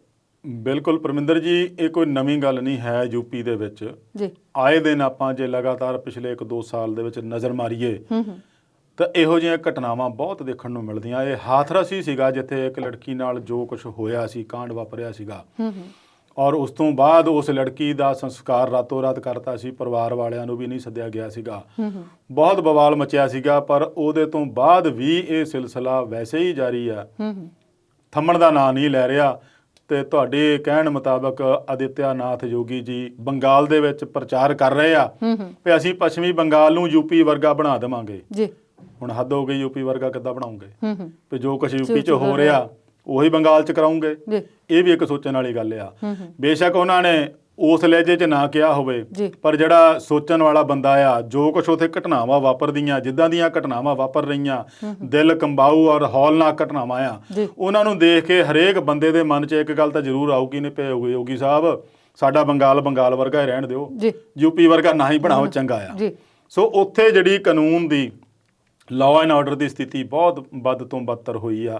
ਗੁੰਡਿਆਂ ਦੇ ਹੌਸਲੇ ਇੰਨੇ ਕੁ ਬੁਲੰਦ ਆ ਪਏ ਆਏ ਦਿਨ ਸ਼ਰੇਆਮ ਕਿਸੇ ਨਾ ਕਿਸੇ ਨੂੰ ਗੋਲੀ ਮਾਰਦੇ ਹੋ, ਕਿਸੇ ਲੜਕੀ ਨਾਲ ਜ਼ਬਰ ਜਨਾਹ ਕਰਦੇ ਹੋ, ਕੋਈ ਵੀ ਘਟਨਾ ਦੇਣ ਨੂੰ ਮਿੰਟ ਲਾਉਂਦੇ ਆ। ਨਵੀਂ ਘਟਨਾ ਜਿਹੜੀ ਆਈ ਆ ਉਹ ਹਾਥਰਸ ਵਿੱਚੋਂ ਹੀ ਆ। ਇੱਕ ਲੜਕੀ ਨੂੰ ਜਿਹਨੂੰ 2018 ਦੇ ਵਿੱਚ ਇੱਕ ਲੜਕੇ ਨੇ ਛੇੜਛਾੜ ਕੀਤੀ ਸੀਗੀ, ਉਹਦੀ ਸ਼ਿਕਾਇਤ ਉਹਦੇ ਪਿਓ ਨੇ ਪੁਲਿਸ ਕੋਲ ਕੀਤੀ ਸੀ ਤੇ ਉਹਨੂੰ ਉਸ ਕਰਕੇ 15-20 ਦਿਨ ਜੇਲ੍ਹ ਰਹਿਣਾ ਪਿਆ ਸੀ ਉਸ ਲੜਕੇ ਨੂੰ। ਪੁਲਿਸ ਦੀ ਕਾਰਗੁਜ਼ਾਰੀ ਵੀ ਇੱਥੇ ਸਵਾਲਾਂ 'ਚ ਘਿਰਦੀ ਆ ਕਿ ਜੇ ਤੁਸੀਂ ਉਦੋਂ ਉਹਦੇ ਤੇ ਸ਼ਿਕੰਜਾ ਕੱਸਿਆ ਹੁੰਦਾ ਸ਼ਾਇਦ ਅੱਜ ਦਾ ਦਿਨ ਨਾ ਦੇਖਣਾ ਪੈਂਦਾ। ਉਹ 15-20 ਦਿਨ ਜੇਲ੍ਹ ਕੱਟ ਕੇ ਆ ਗਿਆ। ਆਉਣ ਤੋਂ ਬਾਅਦ ਫਿਰ ਉਹਨੇ ਲੜਕੀ ਦੇ ਪਿਓ ਤੇ ਦਬਾਅ ਬਣਾਈ ਰੱਖਿਆ ਪਏ ਉਹ ਕੇਸ ਵਾਪਸ ਲੈ। ਉਹਨੇ ਨਹੀਂ ਲਿਆ। ਫਿਰ ਉਹਦਾ ਜ਼ੋਰ ਸੀਗਾ ਕਿ ਇਸ ਲੜਕੀ ਨਾਲ ਮੈਂ ਵਿਆਹ ਕਰਾਉਣਾ, ਜ਼ਬਰਦਸਤੀ ਉਹਦੇ ਨਾਲ ਹੋ ਰਹੀ ਸੀਗੀ, ਪਰ ਉਹ ਨਹੀਂ ਸੀ ਮੰਨਦੀ, ਲੜਕੀ ਵੀ ਨਹੀਂ ਸੀ, ਪਰਿਵਾਰ ਵਾਲੇ ਵੀ ਨਹੀਂ ਸੀ ਮੰਨਦੇ। ਜੋ ਪਰਿਵਾਰ ਵਾਲਿਆਂ ਦਾ ਕਹਿਣਾ, ਪੁਲਿਸ ਦੀ ਕਹਾਣੀ ਹੋ ਰਿਹਾ, ਪੁਲਿਸ ਵਾਲਿਆਂ ਦਾ ਕਹਿਣਾ ਜਿਹੜਾ ਹੋ ਰਿਹਾ, ਪਰਿਵਾਰ ਵਾਲਿਆਂ ਦਾ ਕਹਿਣਾ ਹੋ ਰਿਹਾ। ਹੁਣ ਵੀ ਜਦੋਂ ਉਹਨੇ ਬਾਪ ਨੂੰ ਧਮਕਾਇਆ ਕਿ ਕੇਸ ਵਾਪਸ ਲੈ ਲਾ, ਦੁਬਾਰਾ ਉਸ ਲੜਕੀ ਨੂੰ ਛੇੜਛਾੜ ਕੀਤੀ ਤੇ ਪਿਓ ਨੇ ਰੋਕਣ ਦੀ ਕੋਸ਼ਿਸ਼ ਕੀਤੀ ਤੇ ਉਹਦੇ ਮਗਰੇ ਖੇਤਾਂ ਵਿੱਚ ਜਾ ਧਮਕਿਆ ਤੇ ਉੱਥੇ ਉਹਦੇ ਸਿਰ 'ਚ ਗੋਲੀ ਮਾਰ ਕੇ ਤੇ ਉਹਦੇ ਪਿਓ ਨੂੰ ਮਾਰ ਦਿੱਤਾ। ਇਸ ਕਦਰ ਜਿਹੜਾ ਆ ਗੁੰਡਿਆਂ ਦੇ ਹੌਸਲੇ ਬੁਲੰਦ ਹੋਏ ਪਏ ਆ। ਪੁਲਿਸ ਦੇ ਮੌਜੂਦਗੀ ਦੇ ਵਿੱਚ ਕਹਿ ਦਈਏ ਜਾਂ ਪੁਲਿਸ ਦੇ ਉੱਥੇ ਲਾਅ ਐਂਡ ਆਰਡਰ ਦੇ ਜਿਹੜੇ ਵੱਡੇ ਵੱਡੇ ਦਾਅਵੇ ਕੀਤੇ ਦੇ ਬਾਵਜੂਦ ਵੀ ਇਦਾਂ ਦੀਆਂ ਘਟਨਾਵਾਂ ਵਾਪਰ ਰਹੀਆਂ। ਇਹ ਪ੍ਰਸ਼ਾਸਨ ਔਰ ਯੂਪੀ ਸਰਕਾਰ ਤੇ ਸਵਾਲ ਖੜੇ ਕਰਦੀਆਂ ਆ। ਲੜਕੀ ਦਾ ਹੁਣ ਕਹਿਣਾ ਆ ਕਿ ਮੈਂ ਉਸ ਦੋਸ਼ੀ ਨੂੰ, ਉਸ ਲੜਕੇ ਨੂੰ ਬਖਸ਼ਾਂਗੀ ਨਹੀਂ, ਚਾਹੇ ਮੈਨੂੰ ਜੋ ਮਰਜ਼ੀ ਕਰਨਾ ਪਵੇ। ਔਰ ਉਸ ਲੜਕੀ ਨੇ ਆਪਣੇ ਪਿਓ ਦੀ ਅਰਥੀ ਨੂੰ ਮੋਢਾ ਵੀ ਦਿੱਤਾ।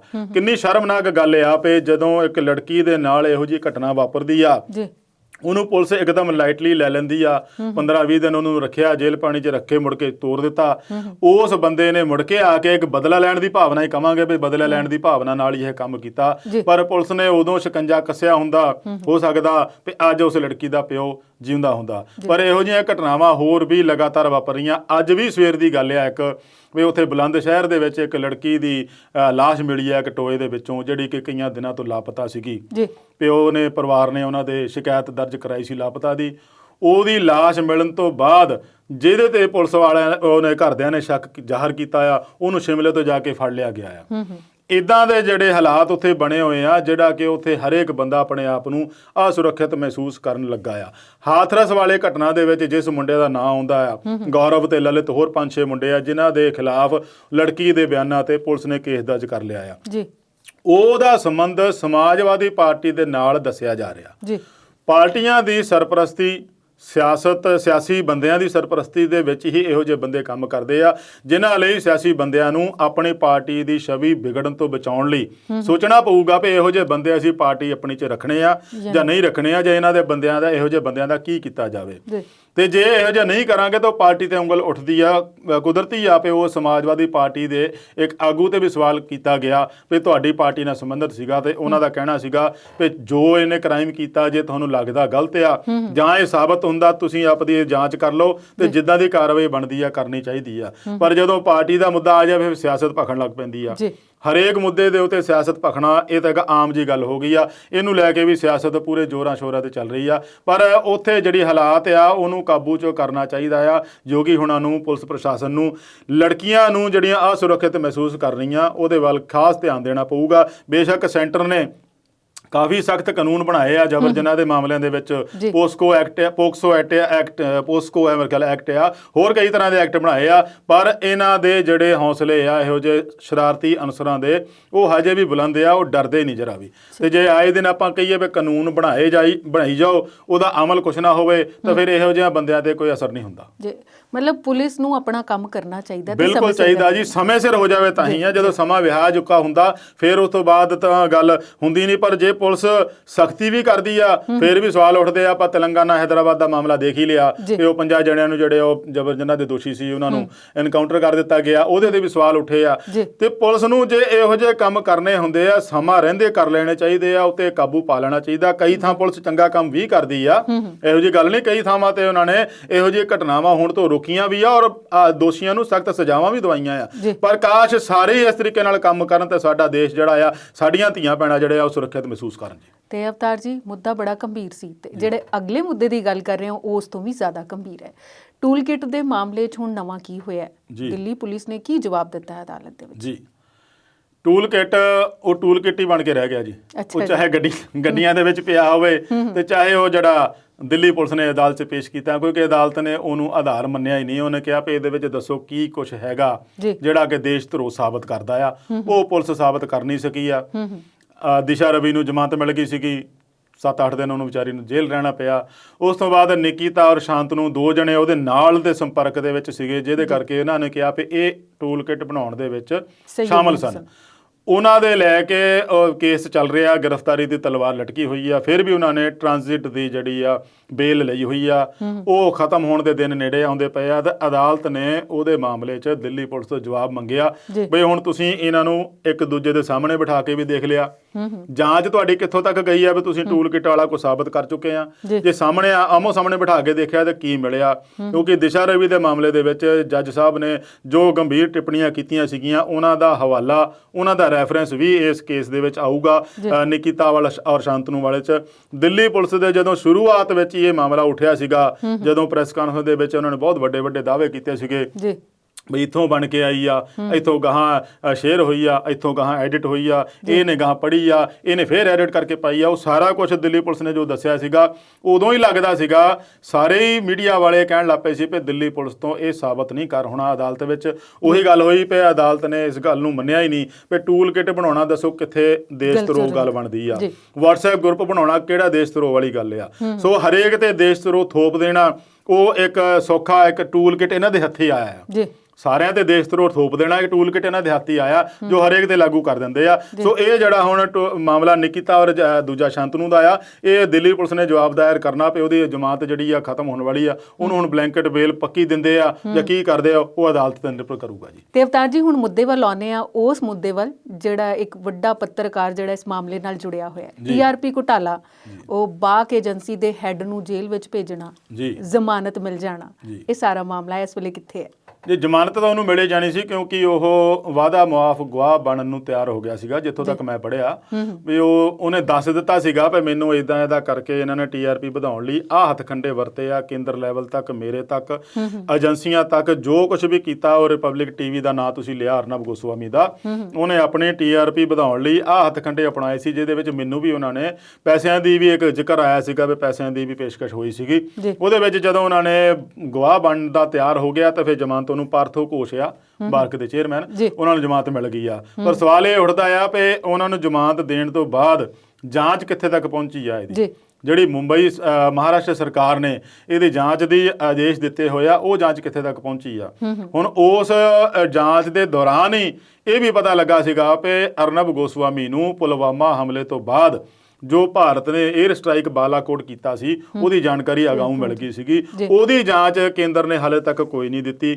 ਨਾ ਹੀ ਉਹਦੇ ਬਾਰੇ ਕੋਈ ਮੈਨੂੰ ਲੱਗਦਾ ਵੀ ਸਪੈਸ਼ਲੀ ਮੀਡੀਆ ਕੋਈ ਜ਼ਿਕਰ ਕਰ ਰਿਹਾ ਵੀ ਇਹ ਇਸ ਕਦਰ ਤੱਕ ਅੰਦਰ ਕਿਵੇਂ ਪਹੁੰਚ ਗਿਆ। ਰੱਖਿਆ ਮੰਤਰਾਲਾ ਜਿਹੜਾ ਗ੍ਰਹਿ ਮੰਤਰਾਲਾ ਆ ਜਾਂ ਡਿਫੈਂਸ ਸਿਸਟਮ ਆ ਸਾਡਾ ਦੇਸ਼ ਦਾ, ਉਸ ਹੱਦ ਤੱਕ ਇੱਕ ਟੀਵੀ ਦੇ ਪੱਤਰਕਾਰ ਦਾ ਪਹੁੰਚ ਜਾਣਾ ਬਹੁਤ ਗੰਭੀਰ ਮਸਲਾ ਆ, ਜਿਹਨੂੰ ਲੈ ਕੇ ਗੁਆਂਢੀ ਦੇਸ਼ ਨੇ ਵੀ ਸਵਾਲ ਉਠਾਏ ਸੀਗੇ ਵੀ ਤੁਹਾਡੇ ਤਾਂ ਜਿਹੜੇ ਇਦਾਂ ਦੇ ਕੰਮ ਜਿਹੜੇ ਬਹੁਤ ਸੈਂਸਿਟਿਵ ਹੁੰਦੇ ਆ ਉਹ ਵੀ ਲੀਕ ਹੋ ਰਹੇ ਆ ਤੇ ਤੁਸੀਂ ਆਪਦੀਆਂ ਜਾਣਕਾਰੀਆਂ ਕਿੱਥੋਂ ਰੱਖ ਸਕੋਗੇ। ਸੋ ਇਹ ਬੜਾ ਗੰਭੀਰ ਮਾਮਲਾ ਸੀ। TRP ਦਾ 500 ਰੁਪਈਆ ਦੇ ਕੇ ਇਹਨਾਂ ਨੇ ਆਪਣੀ TRP ਵਧਾਈ ਸੀਗੀ, ਉਹ ਹੁਣ ਸਾਰਿਆਂ ਦੇ ਸਾਹਮਣੇ ਨਸ਼ਰ ਹੋ ਚੁੱਕੀ ਆ। ਪਰ ਫਿਰ ਵੀ ਇਹਦੀ ਜਾਂਚ ਤਹਿ ਤੱਕ ਜਾਣੀ ਜ਼ਰੂਰ ਚਾਹੀਦੀ ਆ ਵੀ ਇਸ ਨੂੰ ਇਸ ਕਦਰ ਤੱਕ ਕਿਵੇਂ ਉਠਾਇਆ ਔਰ ਕੌਣ ਸੀ ਇਹਦੇ ਪਿੱਛੇ। ਜੀ ਤੇ ਅਵਤਾਰ ਜੀ, ਅੱਜ ਦੇ ਪ੍ਰੋਗਰਾਮ 'ਚ ਮੁੱਦੇ ਤਾਂ ਬਹੁਤ ਨੇ ਪਰ ਸਮਾਂ ਖਤਮ ਹੈ। ਸੋ ਅੱਜ ਦੇ ਪ੍ਰੋਗਰਾਮ 'ਚ ਸ਼ਾਮਿਲ ਹੋਣ ਲਈ, ਆਪਣੇ ਵਿਚਾਰ ਸਾਂਝੇ ਕਰਨ ਲਈ ਤੁਹਾਡਾ ਬਹੁਤ ਬਹੁਤ ਧੰਨਵਾਦ। ਸ਼ੁਕਰੀਆ ਜੀ। ਸੋ ਦਰਸ਼ਕਾਂ ਦਾ ਵੀ ਸ਼ੁਕਰੀਆ ਅਦਾ ਕਰਦੇ ਹਾਂ।